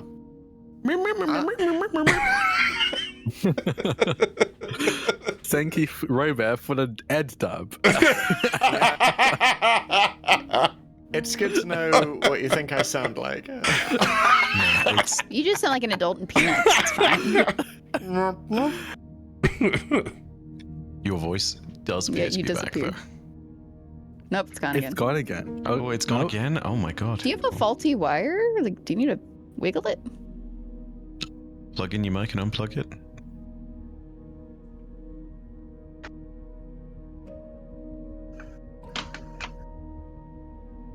I mean, I hear you shuffling. Yeah. Every day I'm snuffling. Hello? Yeah. Hopefully, Yes, welcome yeah. back permanently. Oh, Oh, wait, He let's left just the let the call, and he's Discord. back Oh, again. now he's back. Maybe? Yeah? Is that okay? Yeah. we hear Yeah. Just so what seems to be happening, it seems to be prompted, so every time I minimize Discord, it will say, we've detected a new audio output. Do you want to use this? And I don't, because I want to use these. Okay. We'll see what happens. Wait, I'm gonna figure it out. I'll rob. No, I'm not gonna. I'm not gonna admit to a crime. I will jokingly, for legal reasons, a joke, steal a PC for you.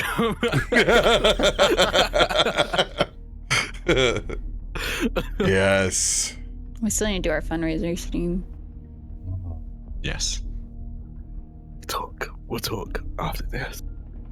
Picking back up We need to do it. inside of the tunnel. Realizing where this is coming from, can I immediately cast Pass Without Trace? You don't even have to. You have enough. You got a nat 20, a 19. You guys are hunkered down in spot. With my nat 20 perception, can I get a sense of the scale of this thing?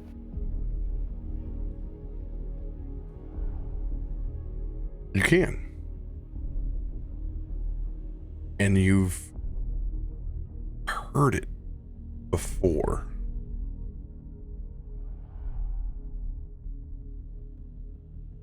It seems to be roughly slightly larger than humanoid. In the same mechanical pattern.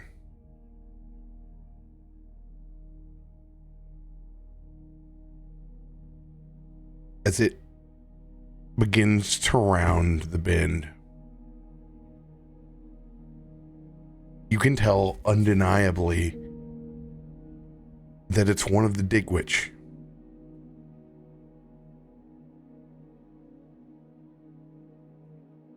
But it does not have the same piercing red surveillance that you saw before.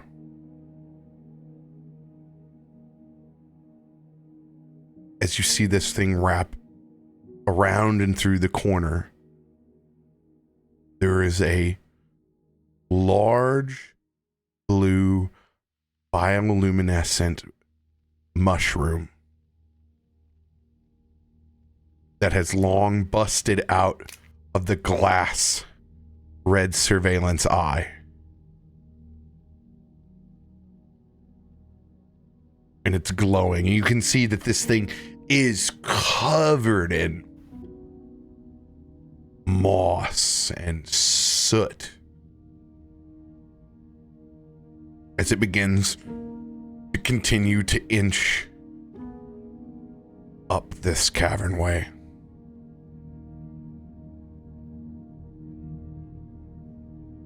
Out of interest, with soul sight, can I perceive if this thing is malfunctioning or if the fungus emanating from it is actually in control? In other words, is the fungus sentient or is it just a broken machine passing this way?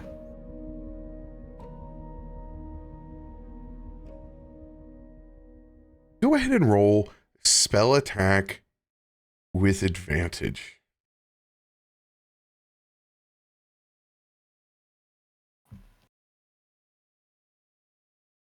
Oosh, needed that. 25.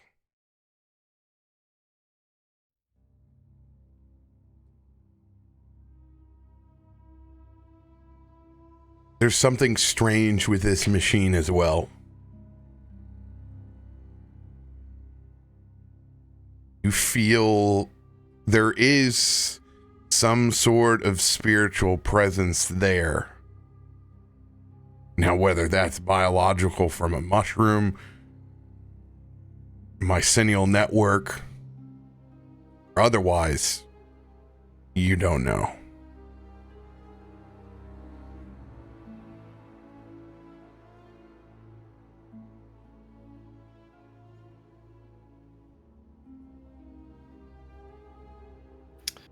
In my travels, would Myshkin have come across anything like this in the caves that he would have delved or the floating islands he would have visited?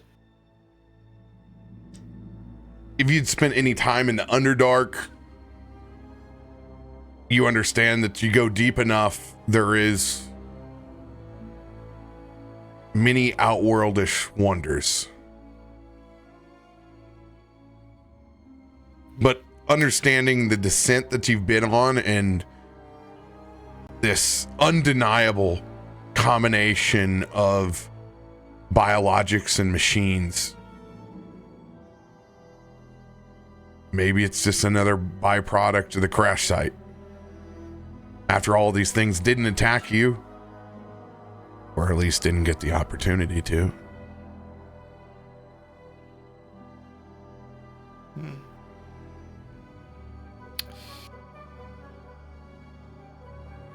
Myshkin is going to very slowly take out the bones from his pack once more and shoving them into the dirt, biting down on his wrist, as you have seen before, just letting droplets of his own blood fall down onto this mound of earth. It's just going to create his shadow spy.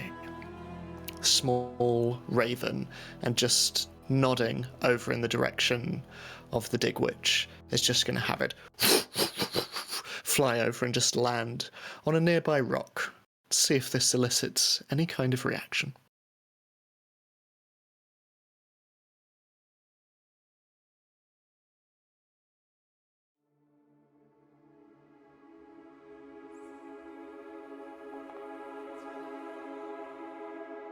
What is that cool dice? New little Oh man, feature. that's terrifying. I hate that. I absolutely hate it. Do not want. Like, it's one thing to see the question mark, but like the dice with all the question marks? It's intimidating. I That love is it scary as so fuck, much. yo. It looks down over in its direction. And you see just a small extension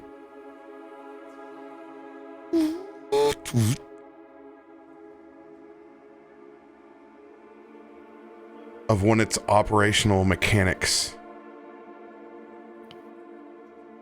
Holds itself out like a falconer would with her arm.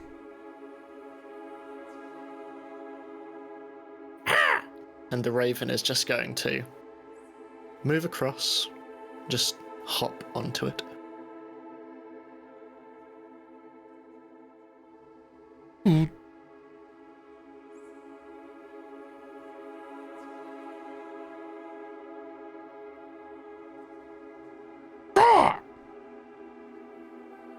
The machine mimics back.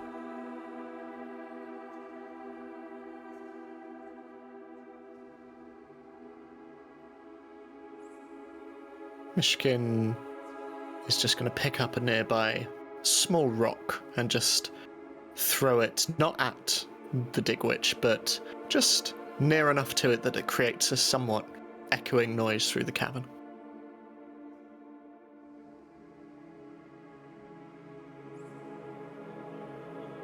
How big is that rock? Is it baseball sized? Is it golf ball sized? Oh, like palm. Yeah, golf ball. Like palm. Size of a palm. You see it visually stabilize itself with some of its pneumatics.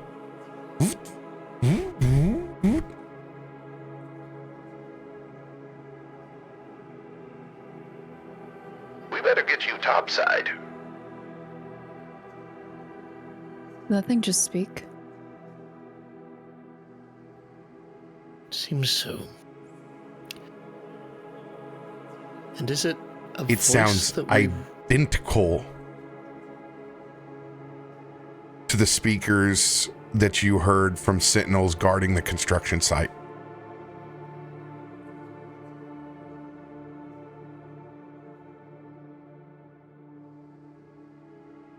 Does this one also seem to have that like little red?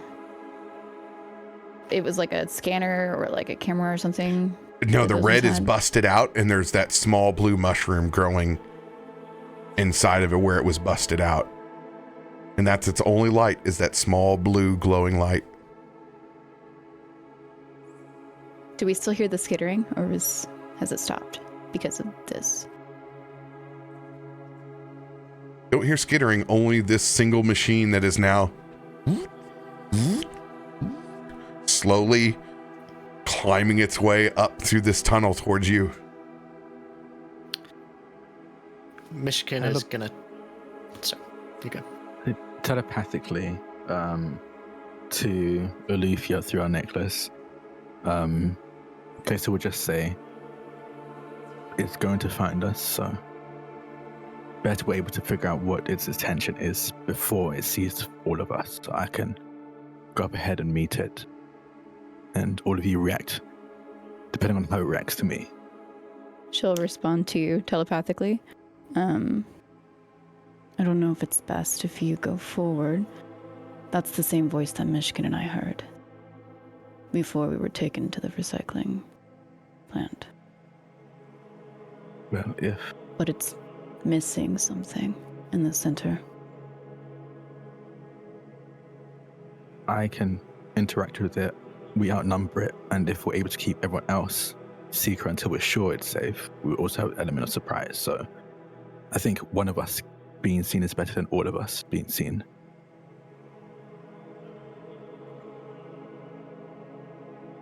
Okay. If you wish, this one, Kaiva, can go. Yes? No?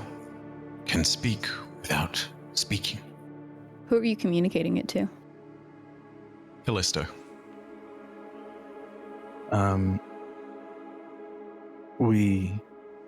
Well, I'll be frank, I'm not entirely sure how what you do works, but we have no guarantee that it works with that.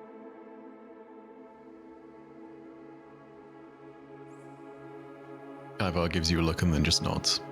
It's following your lead. Kallisto will step out from the hiding spot and walk towards this machine. As you do so, Myshkin is just going to brush his hand ever so gently against one of your weapons and will just cast Bespell Weapon, which... Okay, so it's not letting me click on it, but basically the last spell that caused damage that I cast, which was a fire spell, you will get an additional... It's a certain amount of d6 of fire damage to your rolls. Here we go. Until the start... no. He doesn't do that. Never mind. It only works in combat.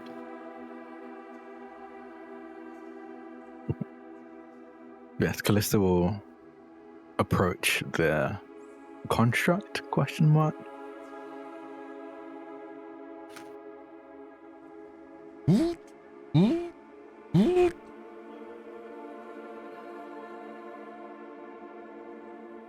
Do you purposely engage coming out of the shadows? Because it is your choice.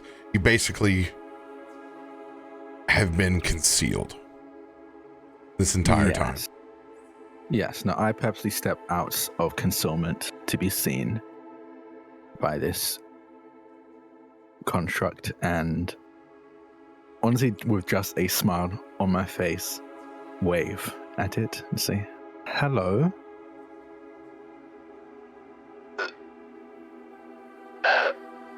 Hello.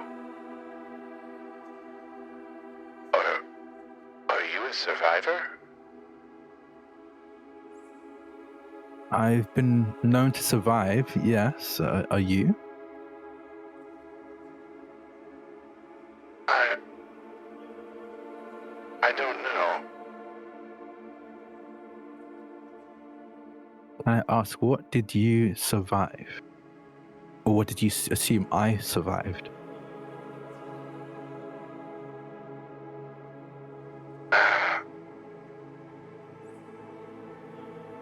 I'll be honest, I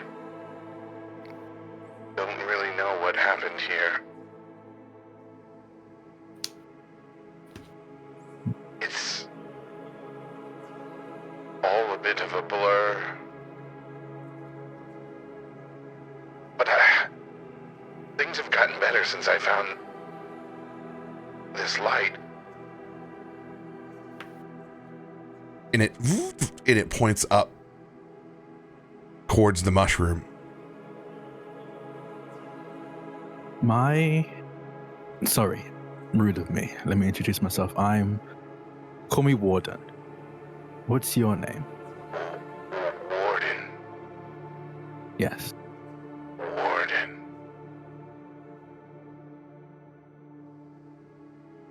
Man, does that sound familiar?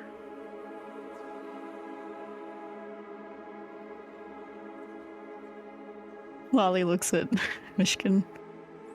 Myshkin What's looks your at name? Lolly. Warden. Why does that ring a bell?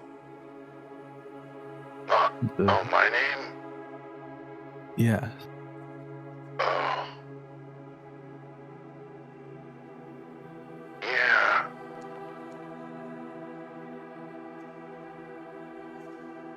I don't know. I haven't talked to anyone else in feels like a long time.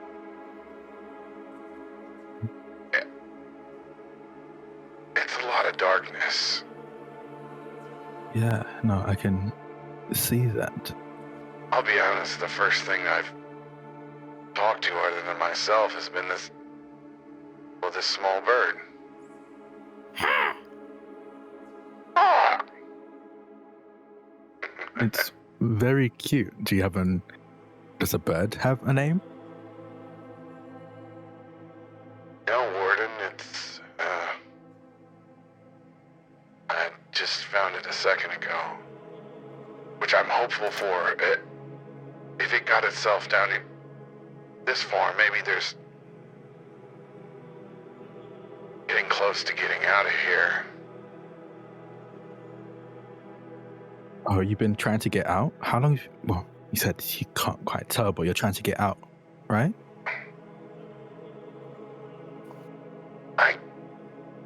I guess. It's so dark down here. And strange things.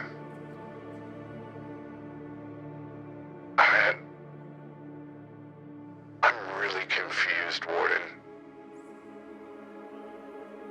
But I'm not gonna let it get to me. I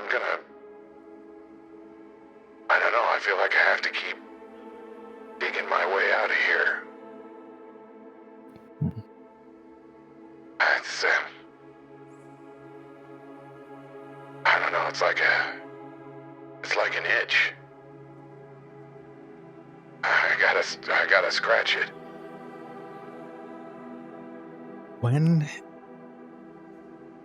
Yeah, I think Kallisto's smart enough for this. When he says that, and I want to do a combination of things, and you can tell me how and if this works, or if I can even do this.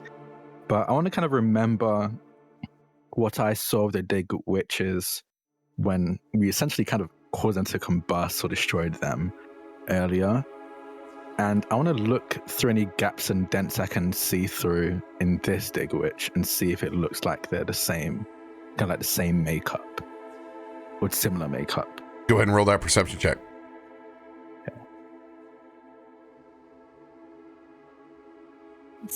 Also, since Lolly couldn't do it from back here, she would communicate to you via their necklaces.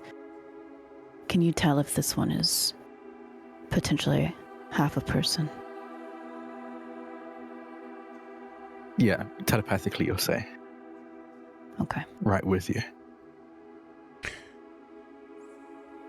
Oh yeah, this thing is gnarly. It's been largely damaged. There's, it's covered in this moss and bits and rubble. This thing couldn't dig itself out of a sandbar in its condition. It's lucky to be able to traverse the gradient that this tunnel is on. And you have to think, what a relief from whatever busted sensor it has up there. That small blue mushroom is the only reason it's gotten to where it's been at so far.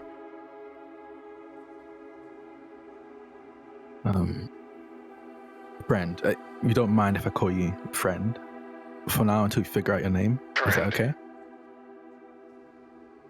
Yeah, that works. That's familiar. That'll do. Friend, are you in pain? Is any part of your body aching? My body.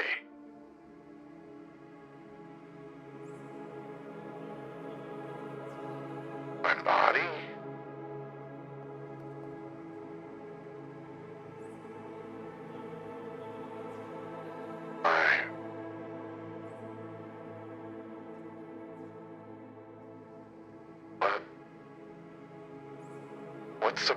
What is a body?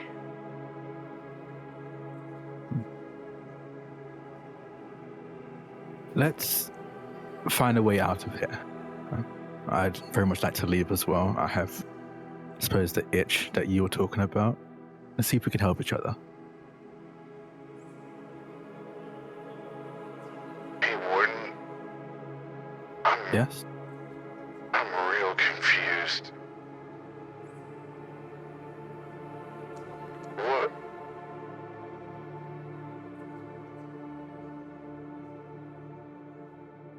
Where am I?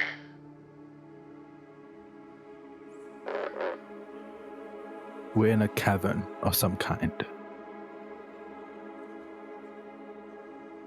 Where? I'm not sure how you ended up here, but I'm here to help. It holds up one of those mechanical arms up in front, and it goes all the way up to the blue mushroom where that sensor is at.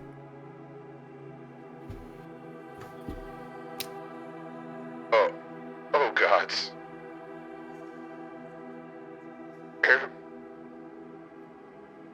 Where's my body?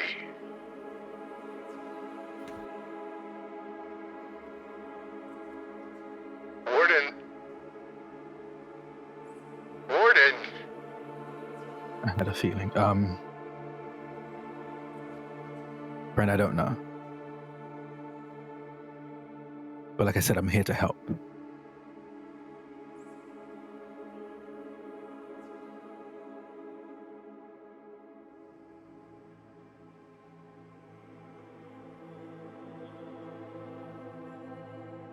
Friend, where are you coming from? Have you passed anything of significance, strange, confusing, like you mentioned, on your way here?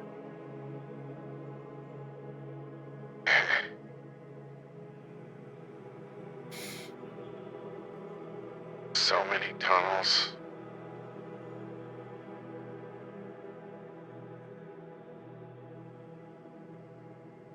I wonder where everybody else is at. So there were others. I think so.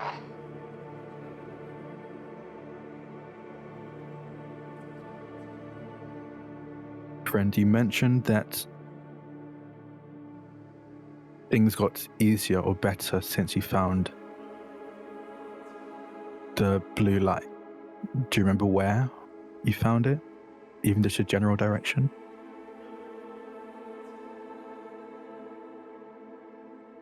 It was the first thing that I saw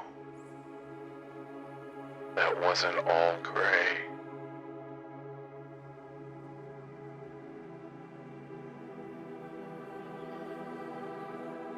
I almost feel bad. I took it from its home.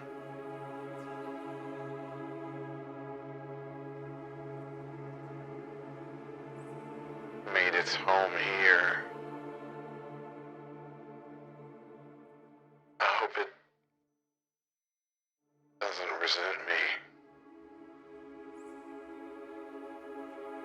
I'm sure it doesn't.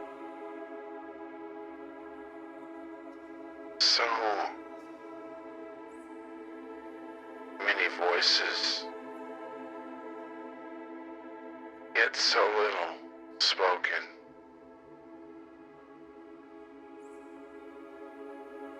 Surely I would have heard someone else. Warden, you're the first person I've heard in a long time.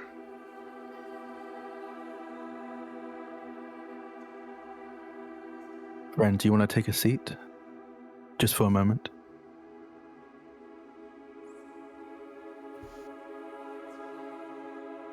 Well, those aren't. Though, is it? Bends down and looks. Oh, those aren't boots. Yeah.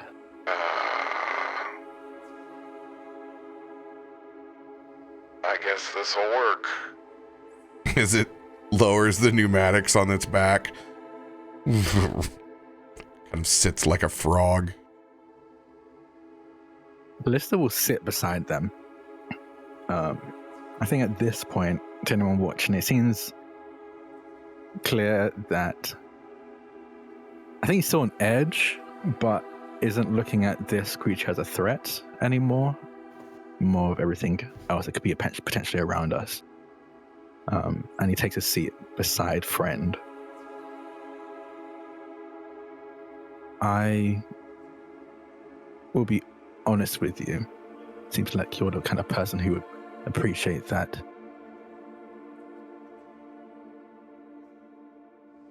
I don't know what happened to you. Seems like you've got some form of amnesia, and from what you've been saying, you don't recognize the body you're in. Is that right?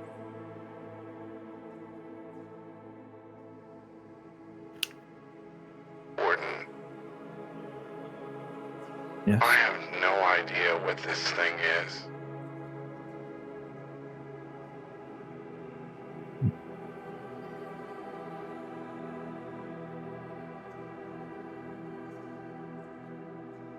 We'll get you out of here, and we'll help you figure out what happened. Warden, Yes? Warden.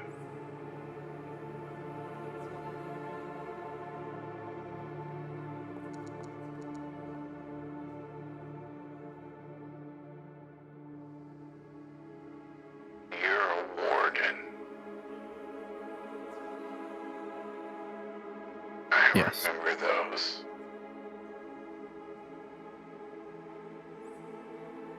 My parents sort of put me on a very predestined path with my naming choice.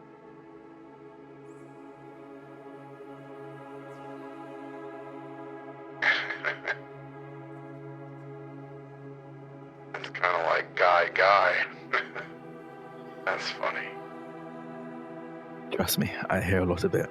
Warden the Warden.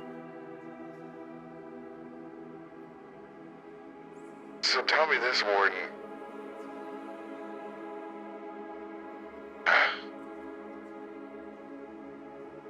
I'm gonna take a wild guess here.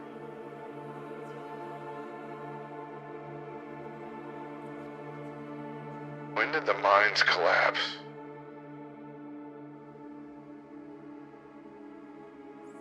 When, I guess, above table, when did the mines collapse? Do I even know mines in this mountain?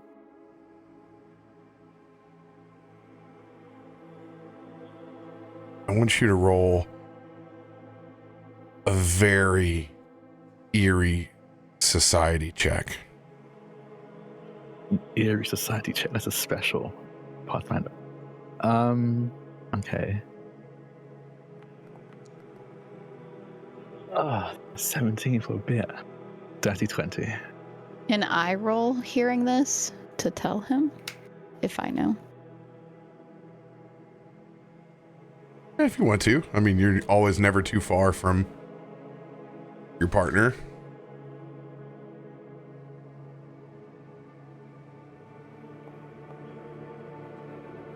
Damn. Oh, there it is. She whispers Waiting for very it all sweet nothings in your ear, baby. Oh God. First you not in hear, front of God, you're hot. Not in front of my friend. God. Stop blushing, I can see it from here. You begin to put everything together. Their affinity for the bird that's far down this way. The talk of mines. The fact that there seems to be bits and pieces of biologic within machine. You're not hearing the voice of someone who is in the recycling center. You're hearing the voice of a miner when these mountains were still being carved.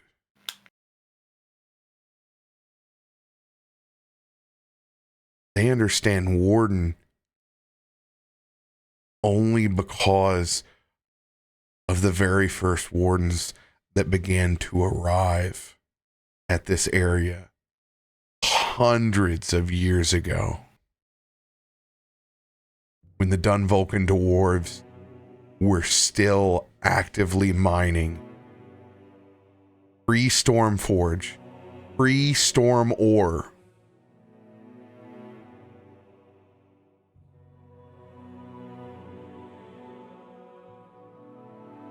As I see Loluphia relays this to me, in stride without really pausing or seeming like I'm taking time to think or listen, I will tell friend. I can't say for sure, but it has to have been over 100 or so years now.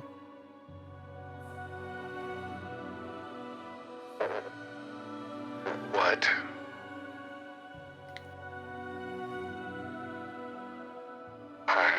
I don't understand. I think I'm starting to.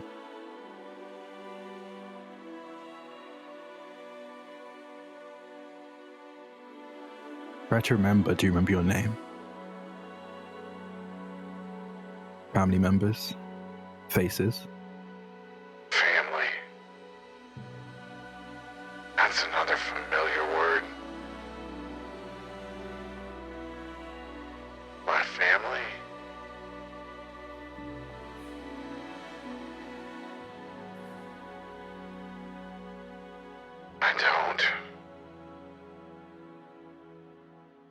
I don't.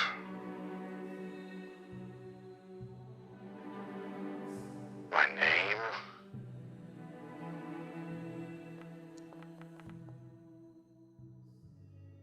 I'm sorry, friend. No.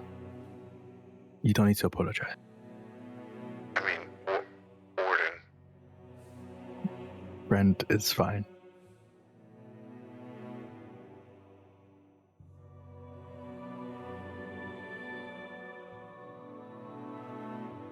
What are you doing down here, Warden?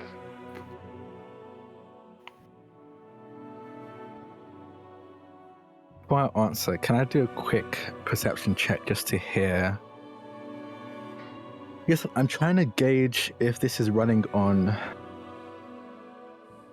Is it running on the same things as the other dig widgets we thought were running on? Like, I'm assuming like electricity or they're running on, or some kind of magic they're running on. Is this running on the same thing?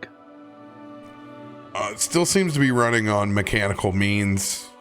Kind of cool. Whatever Okay. its eyesight behind that sensor and the mushroom is definitely mechanical. Okay.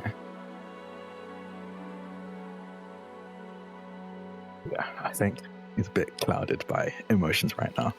I'm down here to investigate an incident. Not the collapse, but Oh. I thought you were gonna confirm the truth. what truth? Feels like I've been down here for a long time. If you were here from before the mines collapsed, then yeah, you have been. Hundreds of years.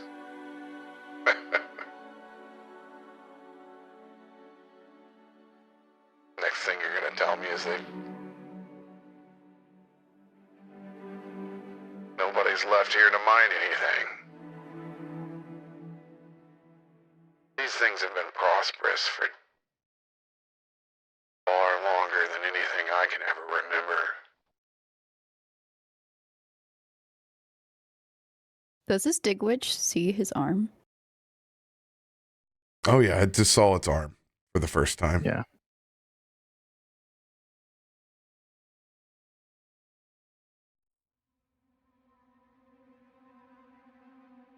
Let's see if we can get you out of here.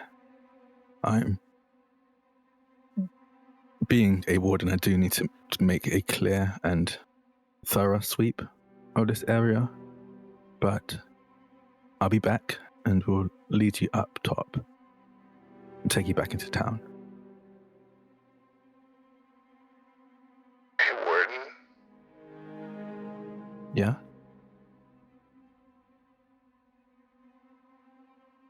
why are you here? And not the Dunvolkin?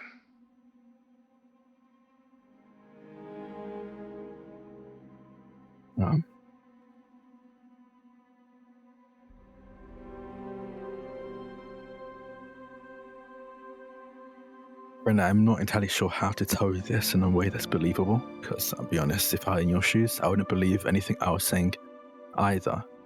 But no one's had any reason to come to these mountains for hundreds of years. They've been mined clean. Oh boy.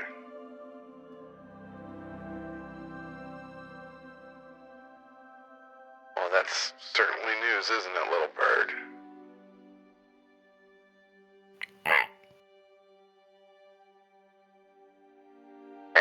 Is right.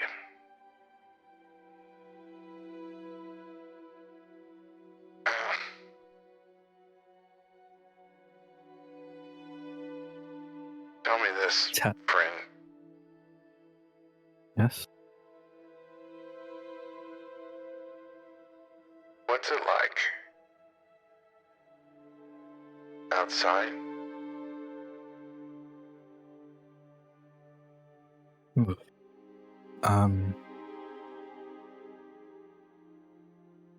It's good. Outside, right now it's rather cold. The blizzard, from what I can tell, going on, but that just tends to be the weather on these mountaintops. I'll be honest. It's so hot in these mines. That'd be a sweet relief. Well, even What I when remember it used to be. Everything feels really cold.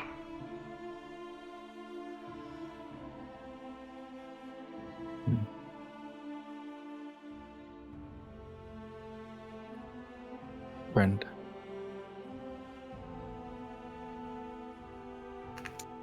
do you want to go back to town?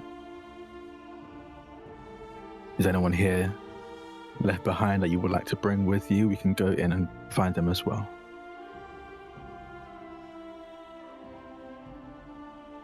No, friend. I think this will be just fine.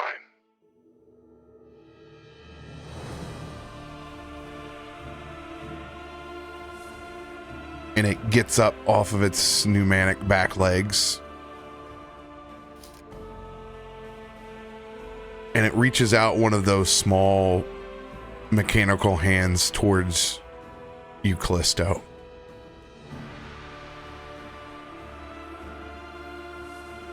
Is there anything in the hand?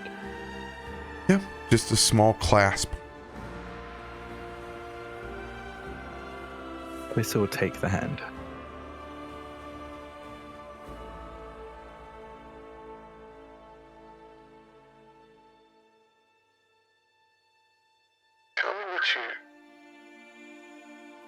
Tell me what the mountains look like one more time.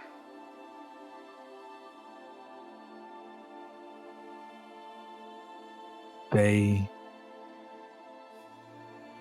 quite frankly, are beautiful. Right now, they're covered in snow. Just pure white as far as that I can see, and almost a welcome cleanliness compared to the city I've lived most of my life in. It's cool. My parents are, well, my mum, my dwarven mother, she's a blacksmith, so I'm pretty used to the heat of a forge. So I suppose a lot like you, the cold is honestly a little bit welcome. Nice change of pace. That sounds wonderful.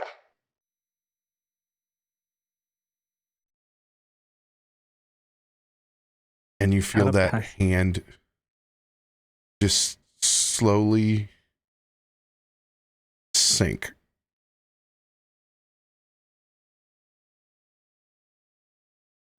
As that pneumatic releases. And you see the machine just ease down.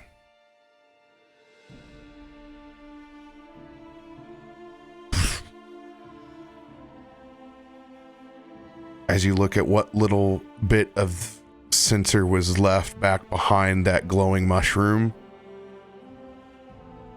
whatever energy was left inside of this machine expires.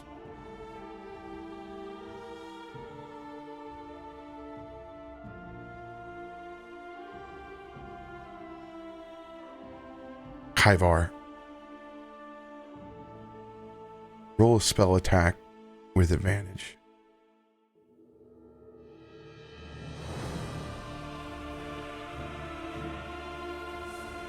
And there we go.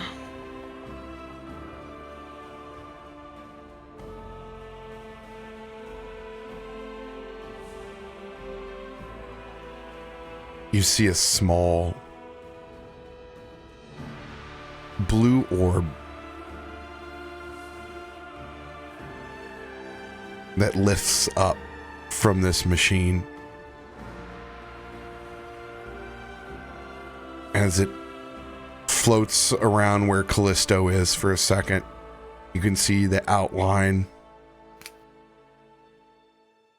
of a humanoid. Just for a second, with a few fingers out as it strokes the very top of Myshkin's shadow spy. And Kallisto, for just a brief second, you feel a warm presence on your shoulder.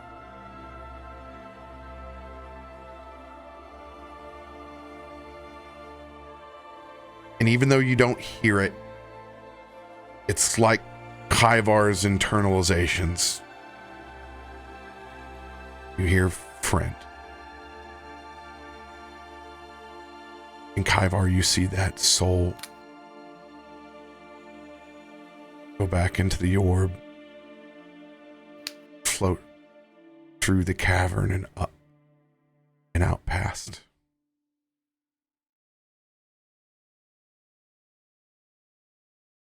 Rest well.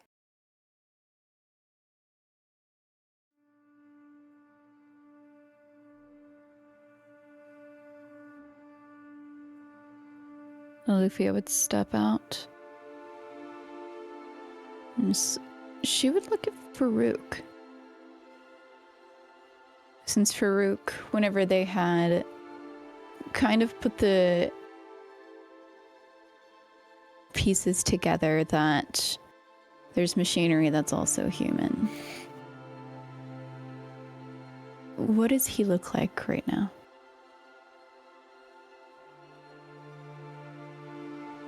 He's not doing so hot.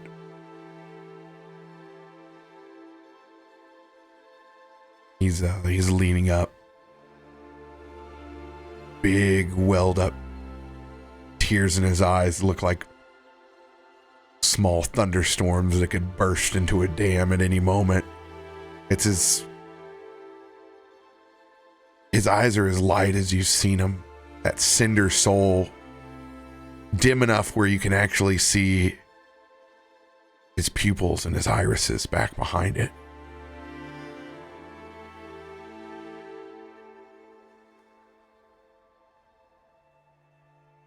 She would step over to him and just not say anything, but she would place a gentle hand on his arm.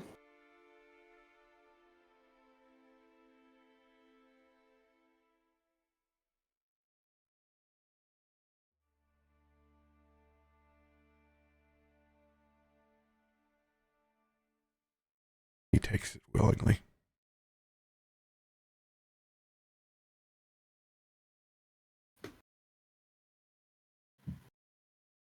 I never saw the ones that didn't get out.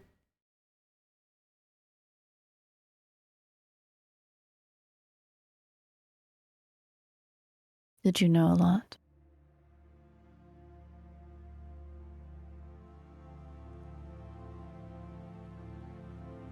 My ancestors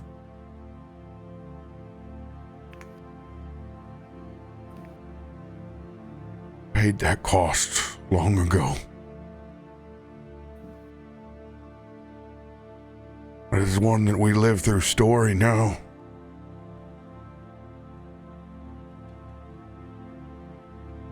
I have not felt such emptiness and loss.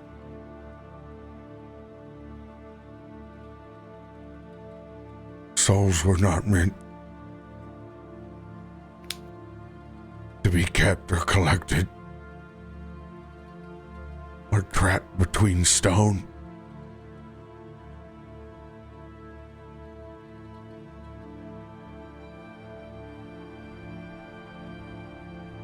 I'm glad that we were here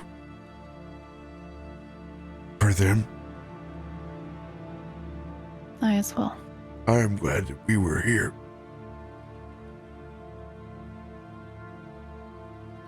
It seems as if they were the only one here. So I don't believe in faith much, but it does feel like some kind of fate. That at least you were here.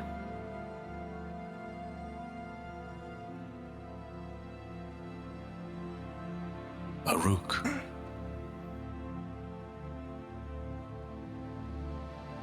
I saw as they left. Sorry, wreck on that. This one saw as they left. Yes. They went up. Towards the sky. Yes? I could feel its presence, but I could not see it.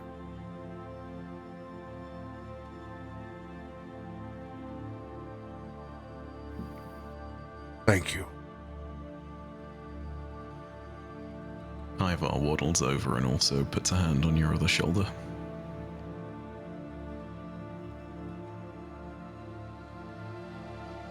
Faroük gestures with both of you and the rest on his sides to walk over to Kallisto.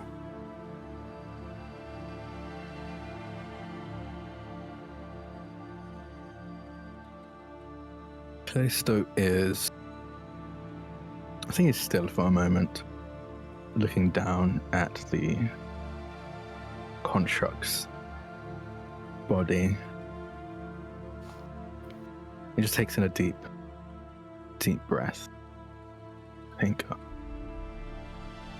he's pretty good at hiding his emotions, but I think Loluphia will know this, having just being his wife. He's trying to compose himself. Because I think it's a mixture of sadness, but also a deep rage. Having seen this and having imagined what this person had gone through.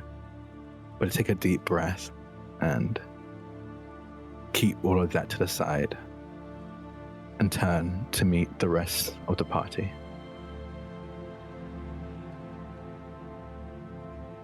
As soon as Faroük would gesture over towards you, she would have already been there as you turned. And she hugs you and very tenderly rubs your back and pulls away, looking up at you. You did good. Well done. Yep. Never gets easy. If it gets easy, I'd be concerned. Means your heart still works. What they said, it seems like they're the only one like them. But Yeah. with how complex these tunnels are, they just may have been unfortunate to never meet, so I suppose still keep an eye out, just in case there are others who met a similar fate. I wish we had known the timeline of when they were made into this, though. I don't know. Because the mines was before Stormforge. Yes, I don't know if it's they're made into the machine or if the mushroom had anything to do with it. Did I gesture to the mushroom? Bear in mind, we have also seen this technology merge with souls up above. That dragon. Yeah, that's what I was alluding to. It seems more new. I hate to speak on practical matters. That wound that is so recently healed, that arm. You said the wound erupted 8 years ago, at the time of the old mines and their collapse. Was that did they collapse at that time? No, I think the mines was hundreds. Yeah, right? But you said a creature charged out of there 8 years ago? Yes. Creatures tend to call Forgotten Lands and the space around it home. Some adventurers seem to have agitated one of the creatures, and they essentially ran out chasing these adventurers and wreaking havoc through the woodland. I came and intercepted. And these tunnels, we assume, are connected with those old mines you spoke of? I can't say for sure, but I'd assume so, yes. No one's been down here mining for generations. Whatever that was, what little imprint left of an ancient miner is far older than anything that we've ever touched. The mines, well, yes, they still exist, have long been abandoned for hundreds of years.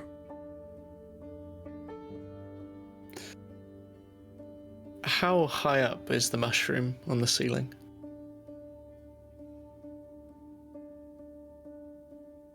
It's on the mushroom is On the contract. on the construct. Oh, sorry, my Yeah, it's bad. going I knew there was one in the construct, but I thought there was one on the ceiling. My bad.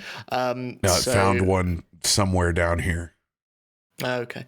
Myshkin is going to just move forward and respectfully, and very tenderly, is just going to, reaching out with his mage hands, just use one of the scaled claws to just cut its stem. And another question to be answered when we go back to Stormforge. And he is going to place the mushroom in his satchel. As you do that, is there anything I can sense that's coming off of that mushroom? Especially as it gets close to the Vox, if it's in the same bag. Yeah.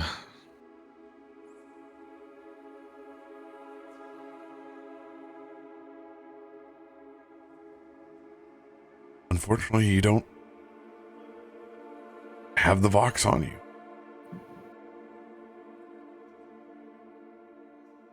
Hmm.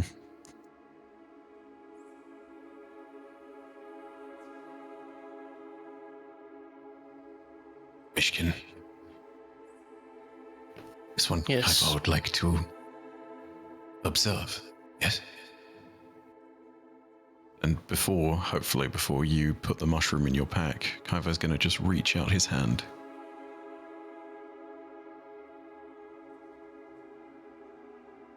Myshkin just allows you to do whatever it is you would like to.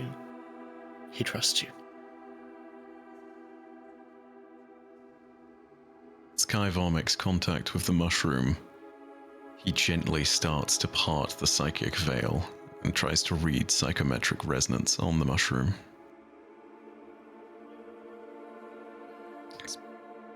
I think previously we rolled this as either a spell attack or a bardic lore.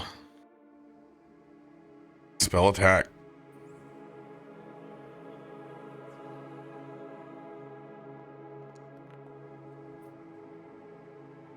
Don't forget, we have Lex and stuff. Yeah, Can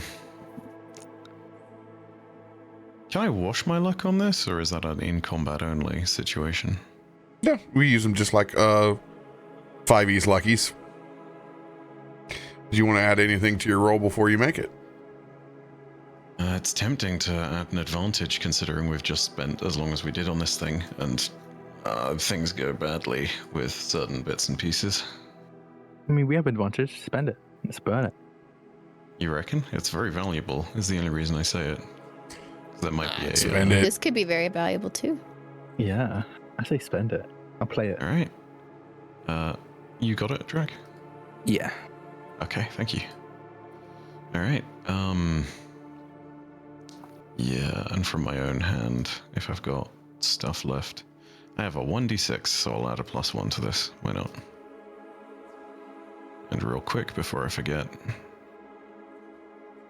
one cast of Wash Your Luck has been used. So, let's try this again.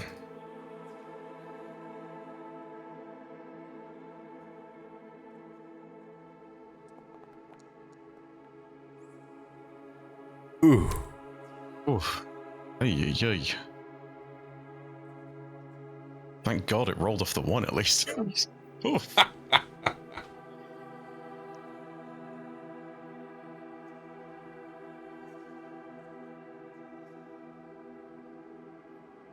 You try to tap into the mycelial network.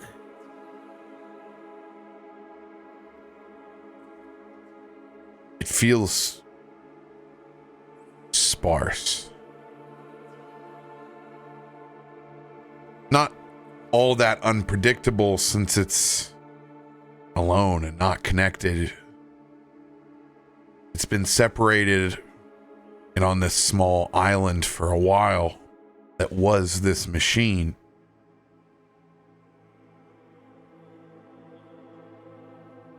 But there is something out there.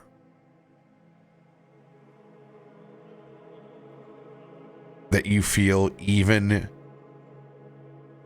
this fungus doesn't want to be near.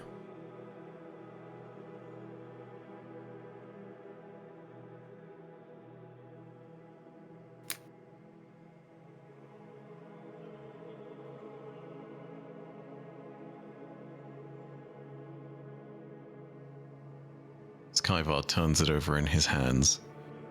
He gingerly returns it over to Myshkin, satisfied that he's not going to get too much more out of it. Myshkin just looks at you with querying eyes, but nods as he takes it back, and we'll have a closer look when we get back home. Back to Stormforge. This one, Skyvar, sensed trepidation. Something lies deeper. Yes. I understand. There are books in Stormforge. We can research. We can take our time. But now, and he looks at the broken shell of this dig widget. Now I fear time is not on our side.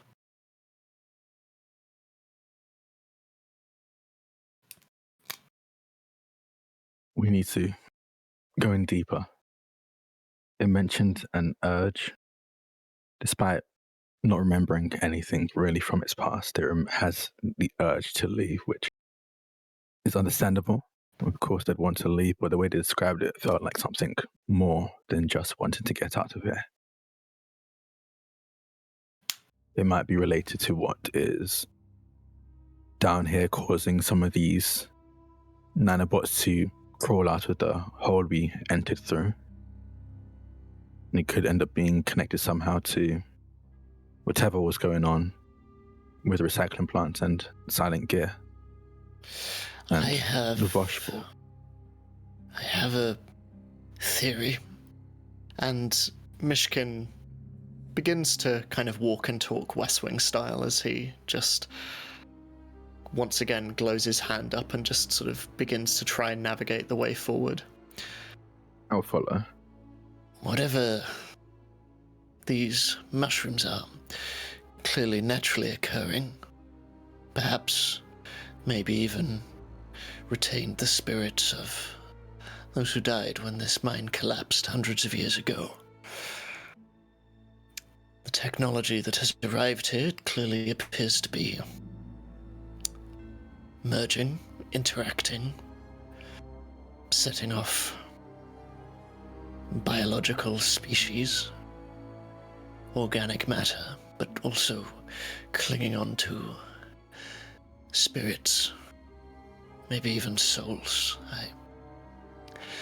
I don't know. I need to have a closer look, but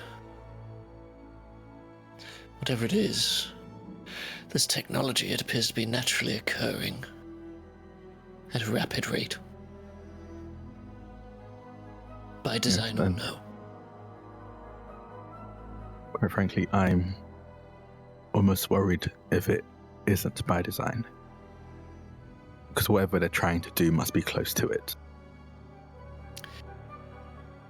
My other concern, and Myshkin continues on, is that this recycling plant was just that. A small outpost. If this is what a small crash site can do, I dread to think what lies at the heart of Stormforge itself.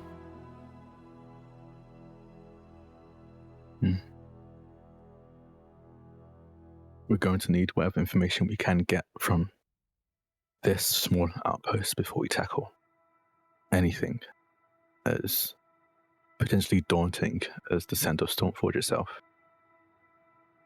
But I'm starting to worry and fear the same thing.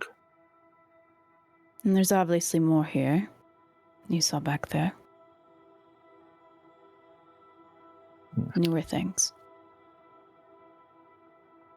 Yes.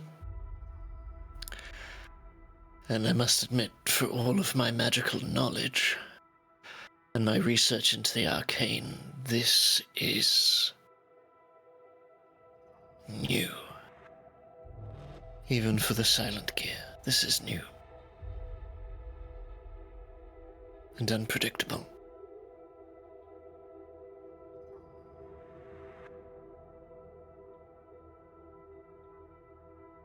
What? As we look around this space, what can we see?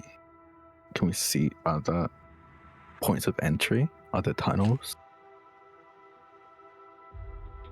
You all finally begin to progress into an actual carved chamber. There's steps that lead into a more open expanse.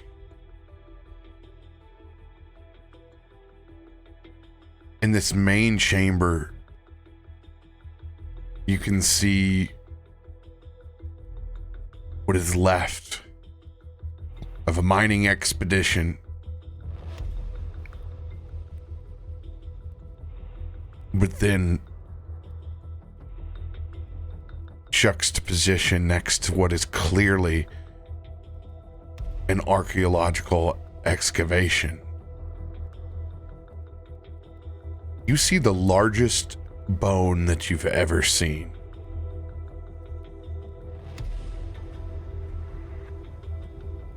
Five, 10, 15, 20, 25, 30, 35, 40, 45, 50, 55, over 60 feet long. Are we able to determine what this bone would be from? There is no megafauna that exists that is that large inside of Falterra.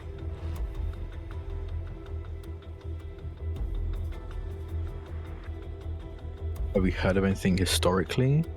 Have we even heard of, like, in history books, a finding like this? This would be of mythological proportions.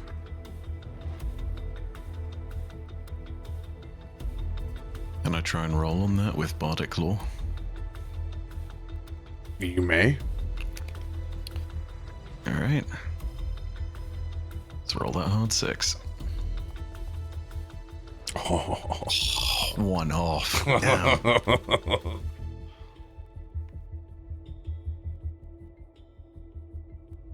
You all don't have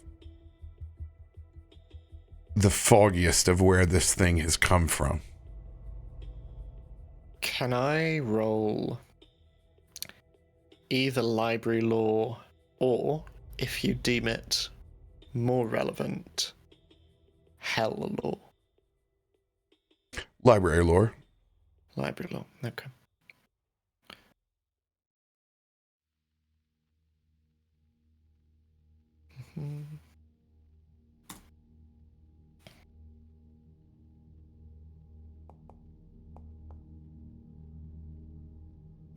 Nah. Nothing.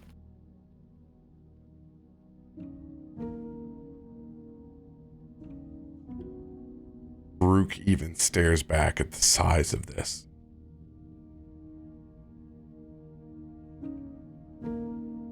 Good God.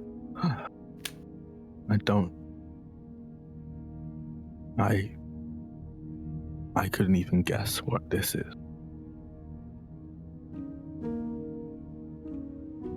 My ancestors spoke.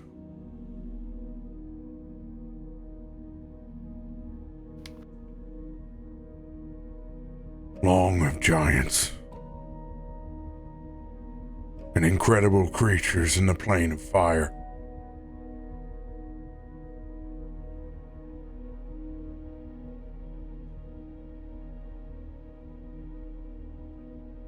But I have never seen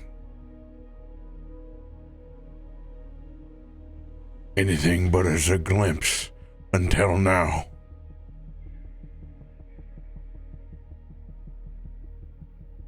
It gives evidence of the tales that they have told.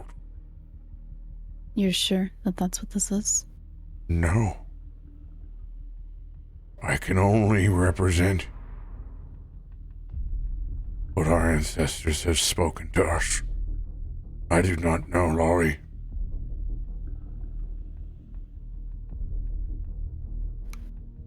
These mountains are older than all of us combined.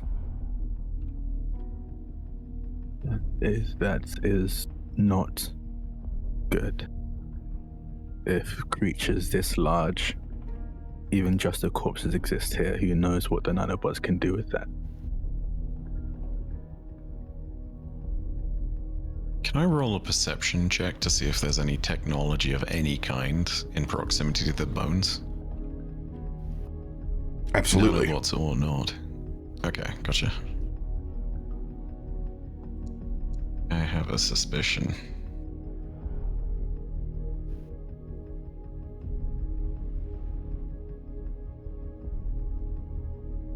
You give this thing a good once-over.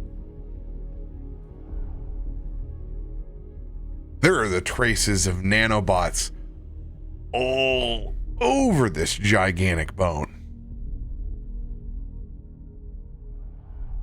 But there is nothing that shows signs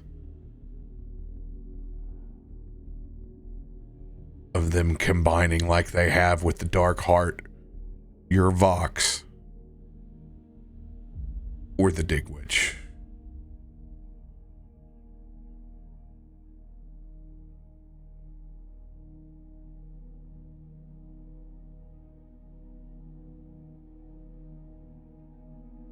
Well, do we continue?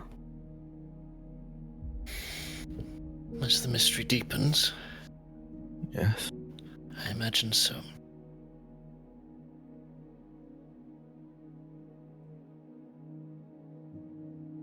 How do Let you us all go. proceed? There are What do you mean? 2 tunnels to the north. Dang it. And I thought that was 2, and I was like, are we going to have to split? And there are 2 tunnels to the southwest. I remember around about episode 30 or so, there was a thing about splitting tunnels underground as well in previous campaign. Well, seeing that there's a fork right here, if we want to split, And she looks up at Kallisto. one would go with me and one with Kallisto, because we can communicate. Probably best to have a warden with each group. For the first time you've ever seen, Kaivar is going to look back at you with what you interpret to be angry bug eyebrows. And he's not speaking, but he's giving both of you a look like, seriously? This is your suggestion? Yes, Like Kaivar. very, very furrowed brows that have been made up of the antenna. I've never heard you louder. Well, a group split in 2 is wiser than a group split in 4. And he looks between the 4 tunnels, and my shadow spy can go down one of the empty ones, fly as far as it can, and then fly back to me. It is at least one additional route of information. It's not a bad idea. Thank you. Don't mention. I'll turn to Kaiva. You seem annoyed with our idea. This one, Kaivar, thinks we should not split up. Yes? We have a lot of ground to cover and not much time to do it.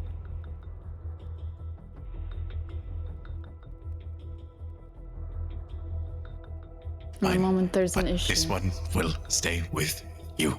Yes? Skyfall like huddles closer to Kallisto. Okay. Cute. You can be with me.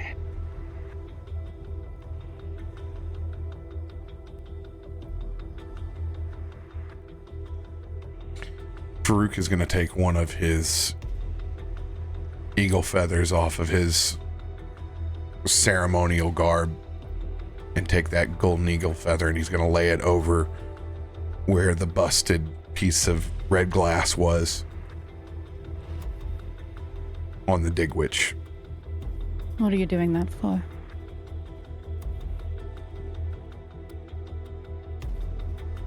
Giving our friend here the wings to fly back home.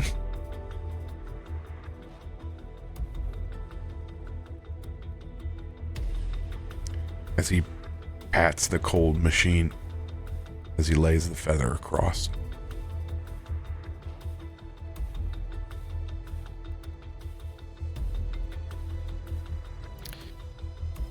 All right, so who's going with who? Doesn't matter. As long as She looks at Kilthud or Farouk. one or the other is who can heal, go with Kallisto and Kaivar. Both that, could you go with Loluphia? They're gonna need someone who can do a bit more than just cast spells. Come on, Kilthud. You know I'm your favorite. A lot better than staring at your ugly mug the whole time, Kallisto. You got it.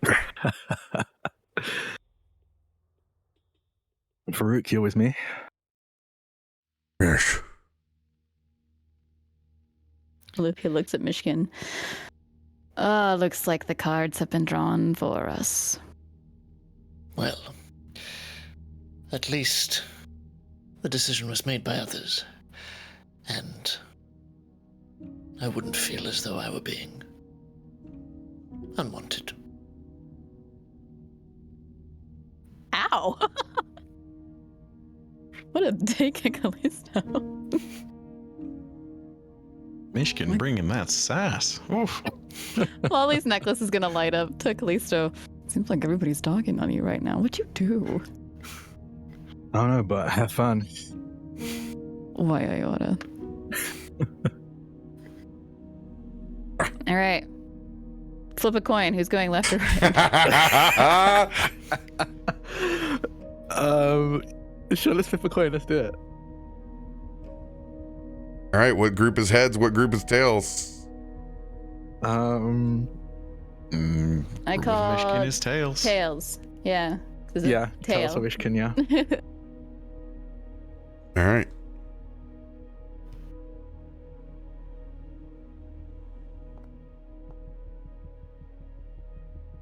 Tails it is. Where are you guys going? As Myshkin looks between the two tunnels, he just clasps the right of the two pendants. The golden sun sitting opposite the silver moon, and just giving it a small, ethereal squeeze with his green mage hand. Right. Let's go right. All right. Looks like y'all are going left. And she looks at Kallisto. Make sure to check in often to make sure we don't get too far. Kallisto will pull out I imagine we have like a pocket watch of some kind of timekeeping device on our person, or at least in our kit. And he'll just say, Stormforge makes the best watches. "Oh yeah." Isn't the But yeah, clock he'll pull out a small pocket watch and say every 5 minutes. Is that frequent enough? That's good. In the moment of anything that seems awry, we'll let each other know. Sounds good. Does that make everybody feel better? For the most part. We're in good hands. Kaivar's looking ahead. One of his sets of arms is still kind of crossed. We just sort of... Yes. Come on, Kaiva. Oh, You'll get used to it. And yeah, I'll start Alright. leading the group left. I think left to the furthermost tunnel on the left, I think. This bad boy? I thought Myshkin was yeah. headed this way. no, we're going cool. right. Yeah, Myshkin goes Myshkin, right. Myshkin, Oh, they're going Myshkin right. did his whole thing about going right. Yeah. Okay, sorry. Hey, sometimes directional dyslexia is a bitch. Maybe it's That's good true. to go This is- right than wrong. This is... All right, Myshkin, are you going to dispense your bird ahead? So not ahead. My shadow spy, as the raven, just sits on Myshkin's shoulder. Myshkin just looks southwards and nods, and it just and just flies off down south in the direction we will not be headed. South? Wouldn't that be Wait, which? left? What- That's Yeah. their tunnels. I'm so Wait. lost. You introduced directions. No. This is So south. there- These are the there are- southwestern tunnels. So there are 2 tunnels heading south and 2 tunnels heading north? Yes. Yes. Yes. Yes. Looking at the map from where we're standing, the right would be the northernmost 2 tunnels. That's where we would be going. Right. I thought we would get... Right, okay. I'll Did you send want to my go the other shadows- way? We can. No. I assumed we were going down the right northern tunnel and they were going down the left northern tunnel, but Oh, no. Oh, Okay. no. We're Right, fully okay. splitting up. okay. That's why we're going to check So- in to see how far we are. In that case, A lot I'll, of time. Like 3 miles. That's a lot. I'll send the shadow spy down any of the other empty tunnels. Maybe the other north one that we're not going Ping down? me. So your options are this one or this one. I'll go down that one. Yeah. You want your shadow spy down that one? Yeah, I think so. Okay. All right.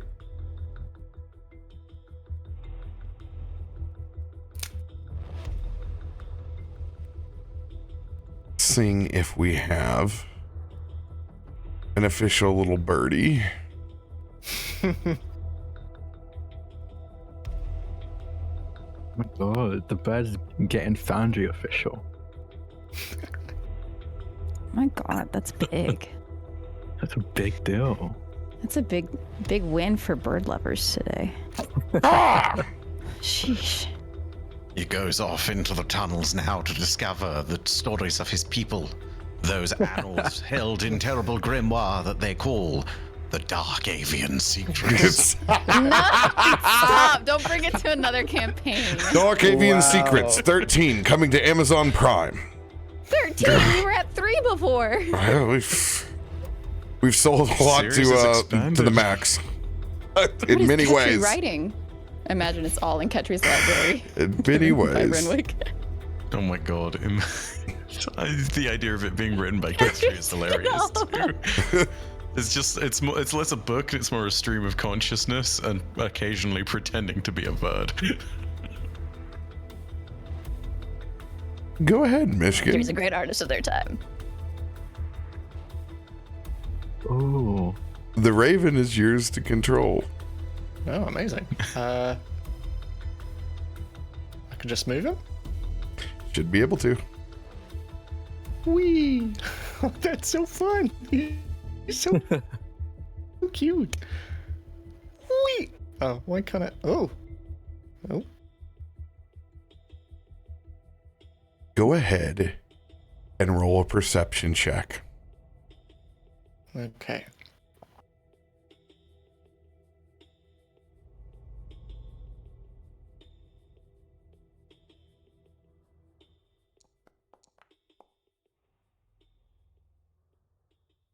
That Raven smells colors.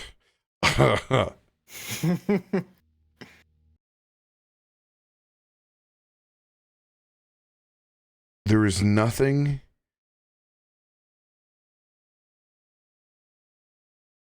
but death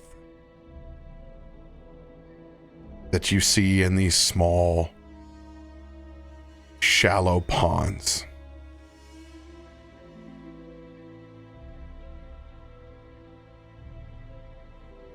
Long, rotten, decomposing.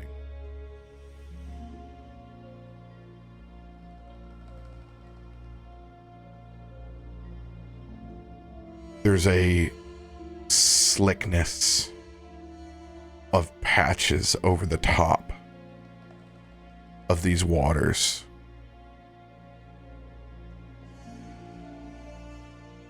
It appears to be toxic runoff.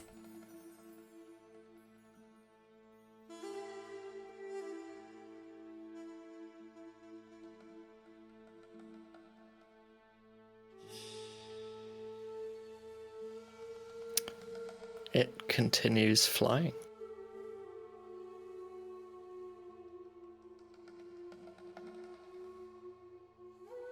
Go ahead and stop there. Party to the south. Yep.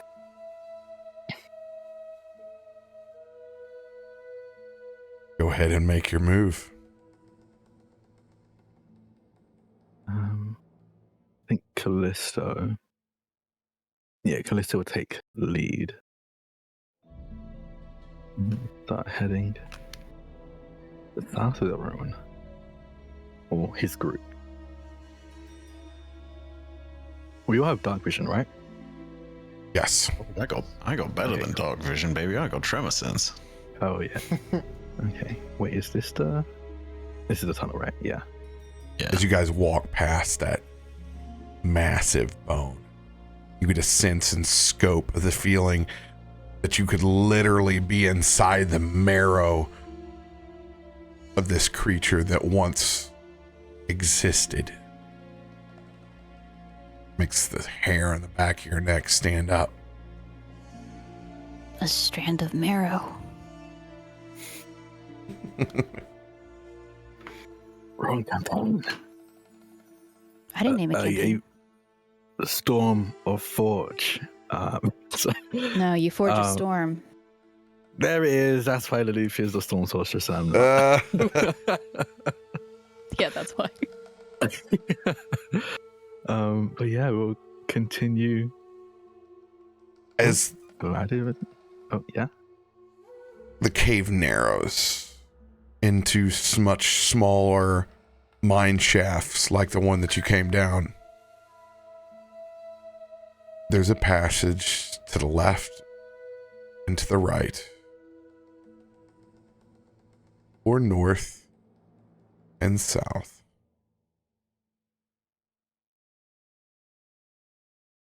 Which way do you want to walk down?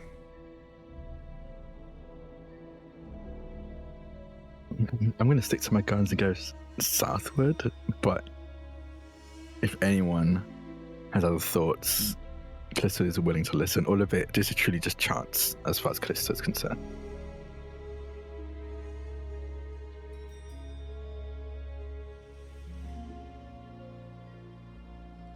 Gonna follow your lead. Okay. Yeah, more south.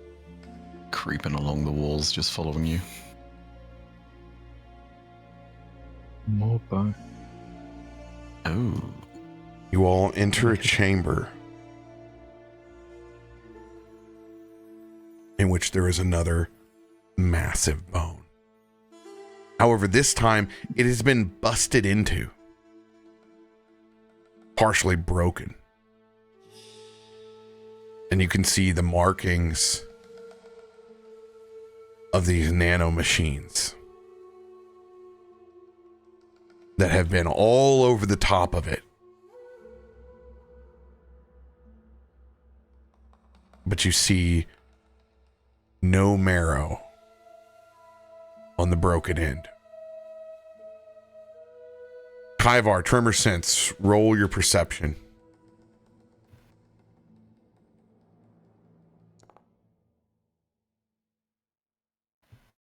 You can hear them skittering through this bone.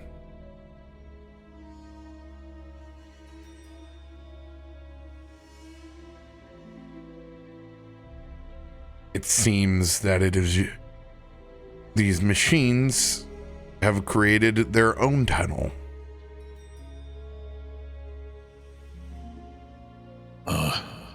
Kallisto, Yes. the machines. They are inside, yes. They have made a way. And Kaivar is going to gingerly point to the bone that is bereft of marrow. And you can, I think as you point to it, I'll try to listen, see if I can hear any skittering. Roll that perception check.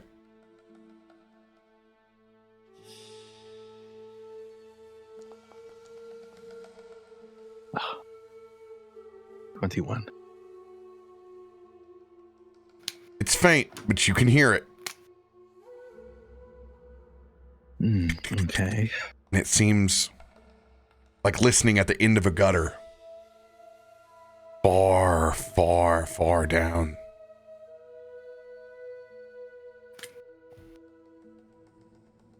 There are two choices. We either walk through this bone, or we take the other tunnel. What do you all think? I guess question for context, is this large enough for us to fit through? That's a good point. Yeah, the other one he's mentioned. You I don't know crawl. about this one. And crawl. Oh. Oh, no, I'm Drak missing wants this to go to view. Drak wants to do it. This is a bad choice, and Drak wants to do it. This is like when you find like a YouTube short or a TikTok of someone who goes like spelunking, and it's like, so guys, I think I screwed up. I kind of like crawled into this space here because I thought it would open back up again, but like it's not, and now I'm here and I'm not quite sure what to do. And on the other end of it, you're just saying Well, that blend of a Cali Oh, accent. it's so good. Oh, now I know what your TikTok for you looks like. it is just anxiety. It's just Anxiety. it's the personification of no. That's it. Yeah, I'm gonna leave that to everyone else because I don't get Right to now, decide. submit it. This is up to you okay, two. this is God, bye. it will save. Kaivar is not as brave a toaster. He's going to gingerly approach, but he's going to look to you for things. He's going to sort of assess and take a look. This passage is wide enough if we crawl. Yes? looks like it. Yes. There's Leaving no the ball guarantee very what- firmly in your court there. Sorry. Yeah, good. There's no guarantee you'll open up on the other end, but these nanobots need to be going somewhere. And Kallisto will begin to walk over to the opening and crouch down and begin to crawl, make their way into the bone.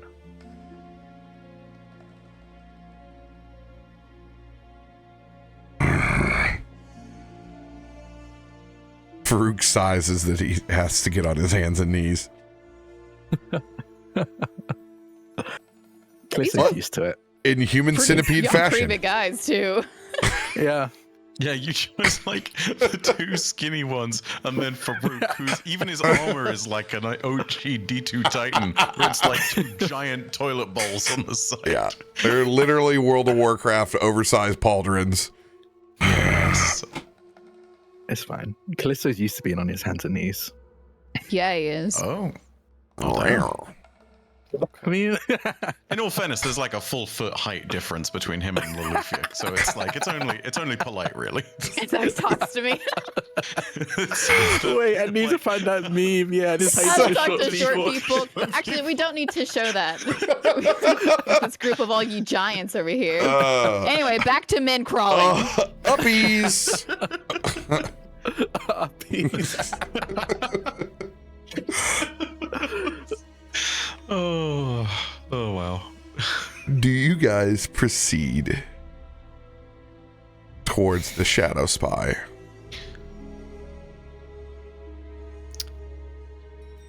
Weren't we going down a different one? We're going down the other tunnel. Go ahead. Okay.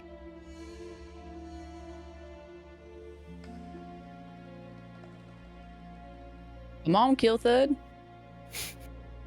Oh, I'm coming. This is creeping me out over here. This thing is huge. Oh, is this another fork? Well, isn't this lovely? Oh, God, I'm sorry, it's dark. Ow. Just because I have dark vision doesn't mean I can still see all that good. It's a bunch of gray.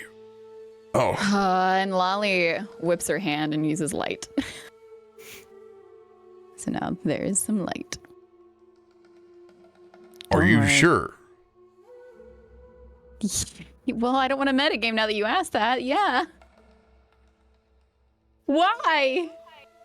Because you've been traveling in darkness for Well, yeah, but for him. for 3 If he's gonna hours. hit things He the can- whole time. No, he can see it. He has dark vision. I was just making a joke of like, just Oh, he's because I just have clumsy. just because I have dark vision doesn't mean that I'm not a klutz. You know, like Okay, never mind. I thought he was joking about dark vision because he's hitting everything. no, he's definitely he's a mountain dwarf. He's got it. Then no, yeah. Perception check for both of you.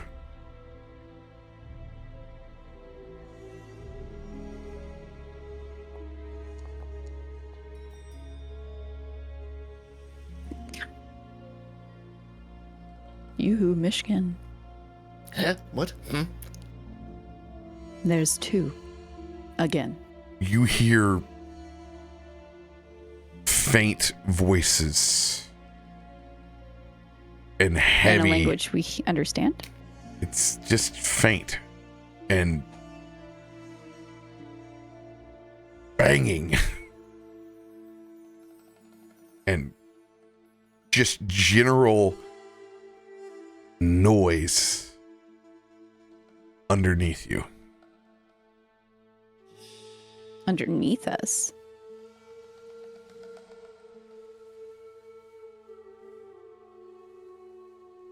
Could I... Lolly would like to bring herself down to the floor. Could she listen and try to do another perception? If she's hearing this beneath her. Go for it. Are you all right down there? Shh. Oh, okay, sorry. That is short joke. Let's go. Short queen. She's on the floor. It's different. Oh, you got down? Oh, sorry, I didn't. Oh my god. Oh, that's. Oh no. Oh no. With that nat 20, I kill Myshkin. I said threw him on the alright, ground. Lolly gets up and you can see it's just glassed over eyes. Just a simple caress as she breaks Myshkin's neck. Sliding over to Kel'Thuzad Now you'll with a simple thinner as he collapses. Night, sweet prince. I love splitting up. Don't say anything, Kel'Thuzad. Well, I can't imagine the other group will be down on their hands and knees. So what do I hear? With the 20. You hear men laughing as it echoes to what seems to be a small chamber underneath you. And you haven't heard it for a long time. But you hear Kallisto's laugh. And you hear the grumblings of a very uncomfortable Farouk. As you can absolutely hear them crawling down some channel.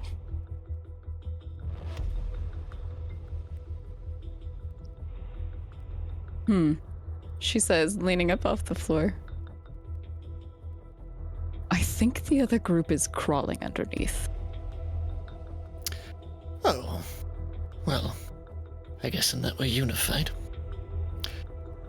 At the same time, Lolly, you hear Myshkin, your shadow spy, is pulled.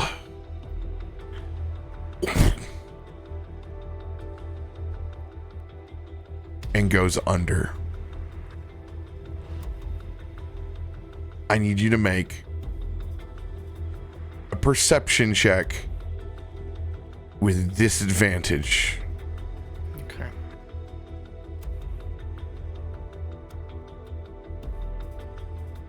I'm gonna have to do this in a very awkward way, I'm afraid. Sorry. So there's one.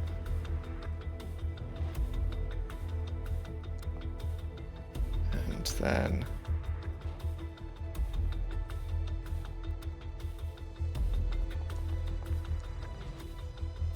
Oh.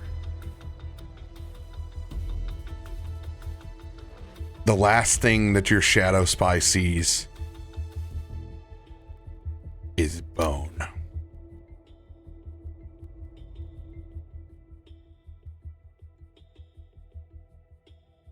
Okay.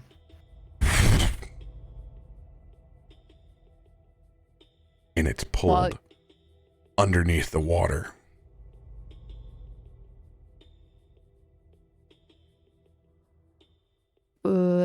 After she hears the call, her necklace lights up.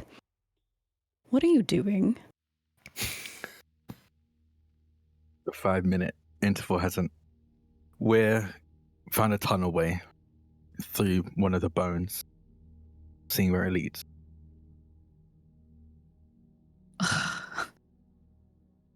Well, you're right below me. I can hear your laughter. And Farouk's grumbling. Yes, you'd think it'd be used to getting down and dirty. Who, Farouk? I don't know his life. Seems like an outdoorsy kind of person. What does that even mean? An outdoor. I'll talk to you again. Sorry. Yeah, no, I think we have fun. He'll go And silent. She But disconnects. I think you can feel the amusement as he disconnects. Or do I hear you laugh more? Because I can hear y'all. I think every time Farouk grumbles, you probably would hear a small titter. She would stand back up. All right. Well, now that we know that they're there, which way do we go? Myshkin, I need to have you make a spell attack. Okay. We have cards. Yes. Let me see. Yeah.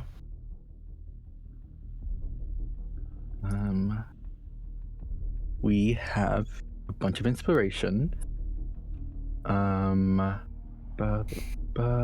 got luck and a bunch of advantages as well. What are you feeling? Okay. And I'm advantage. advantage and inspo. Yeah, I think I will take. Advantage and well, Yeah. which advantage? I think I have at least one of everything, so whichever you want.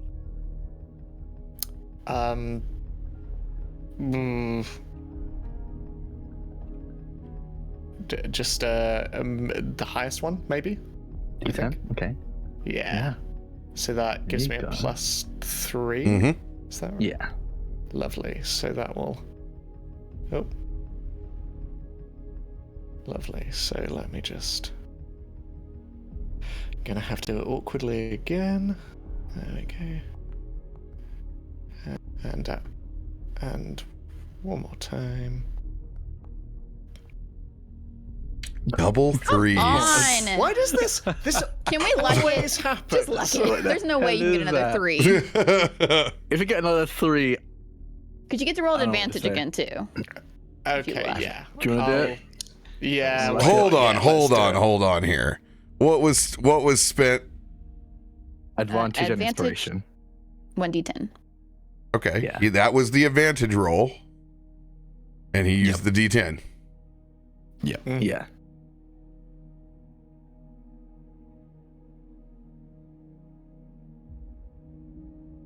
Myshkin, Yes.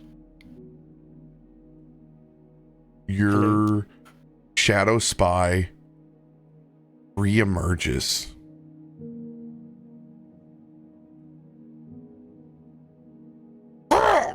Up out of the water, but inside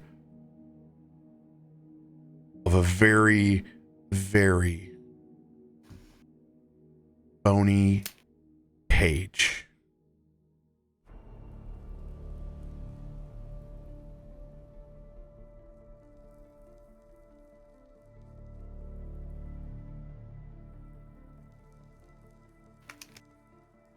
Can you all see this? Define this. I see it. Yeah. Yeah. Where the I don't know how to ping it. Do you mean this or the stuff to the north of that that's not currently on stream? The thing that is not being displayed on stream.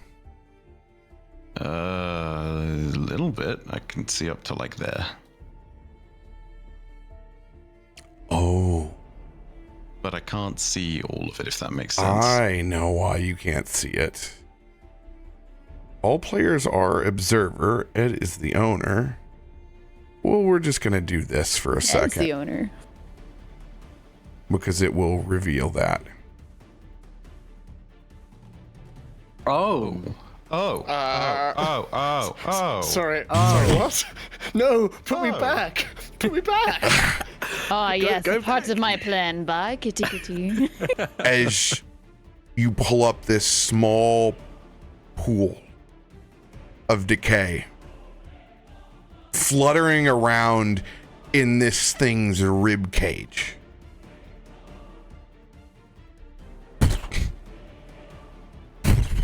It begins taking steps with you. What? And it begins marching forwards.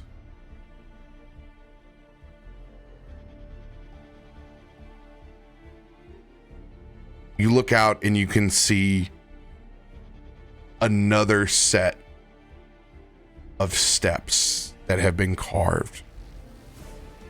Quite finely indeed. Myshkin, describe yourself as you're seeing and warging through this with the rest of your party. So here's the fun thing. Myshkin can't see any of this. It'll only be when he drinks from the bird later that he'll see this. So Myshkin is blissfully unaware that this is happening. I forgot how yours worked. So this bird is just having a side quest at the moment. Oh my. I heard your bird over there. I'm sure he's fine, don't worry about him. It's very chatty, much like his owner. Hey. And the ride they continue on, walking up steps that lead into another much larger chamber.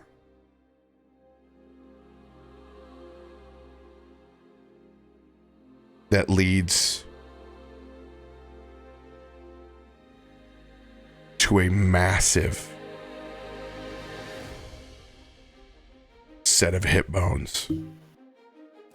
Oh, hell no. This near the birth canal. Are we about to be wombed? Are we gonna be birthed? I think we're going And to be you look ruined. and you see these tendrils that are slowly moving. And as they flop and turn where there were once suction cups,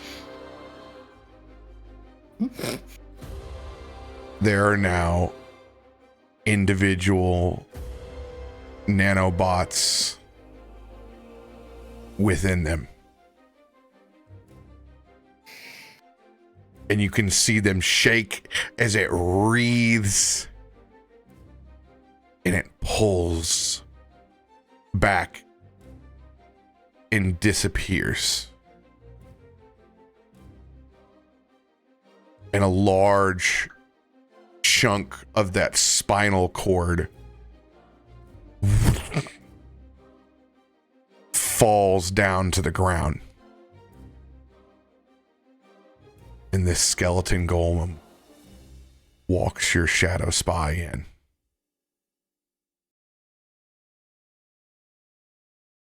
And that is where we will pick up next week. Great.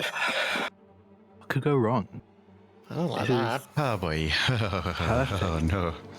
I can't wait to tell you what's happening when we find out, and you're like, I'm like 3 miles underneath in a tunnel. Hey, you What am I supposed to do? you said this is part of a big guy? I'm inside the big guy.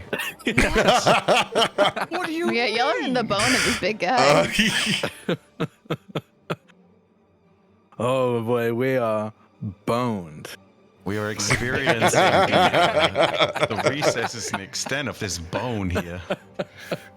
Look, we just only gotta thing that get can in go. that pelvis. We gotta like run around. We gotta a get bit. in, get out. Get in. How about you, fella? Get We're out exploring again. something a little further south of the pelvis, if you know what I mean. Sorry, I can't. Sam is so disappointed in us right now. There's only one thing I can do with this terror, and that's make jokes. It's bad.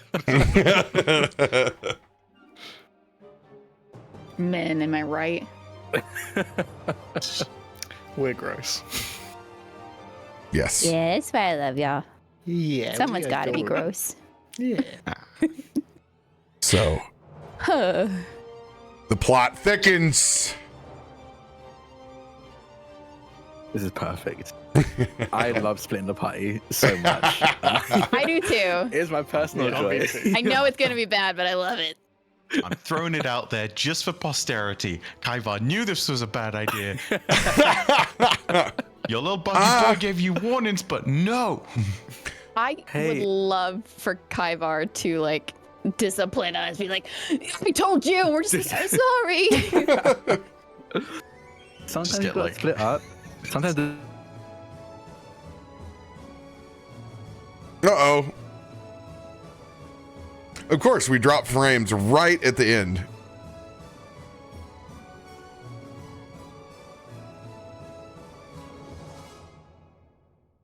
Ta-da!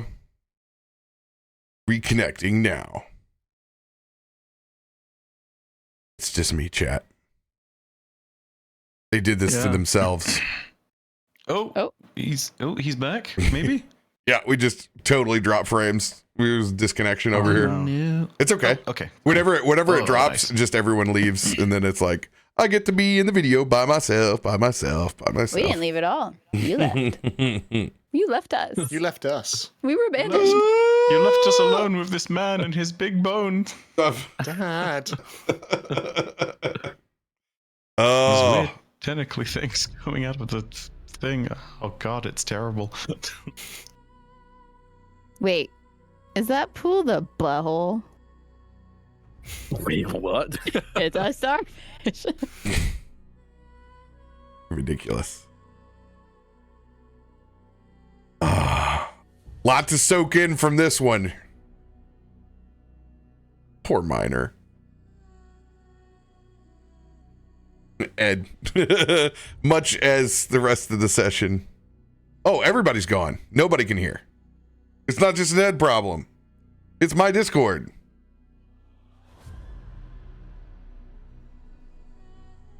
I'll bring you guys back. I promise.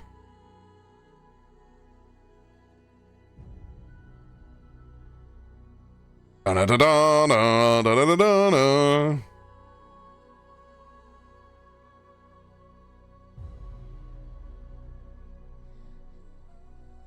Boom.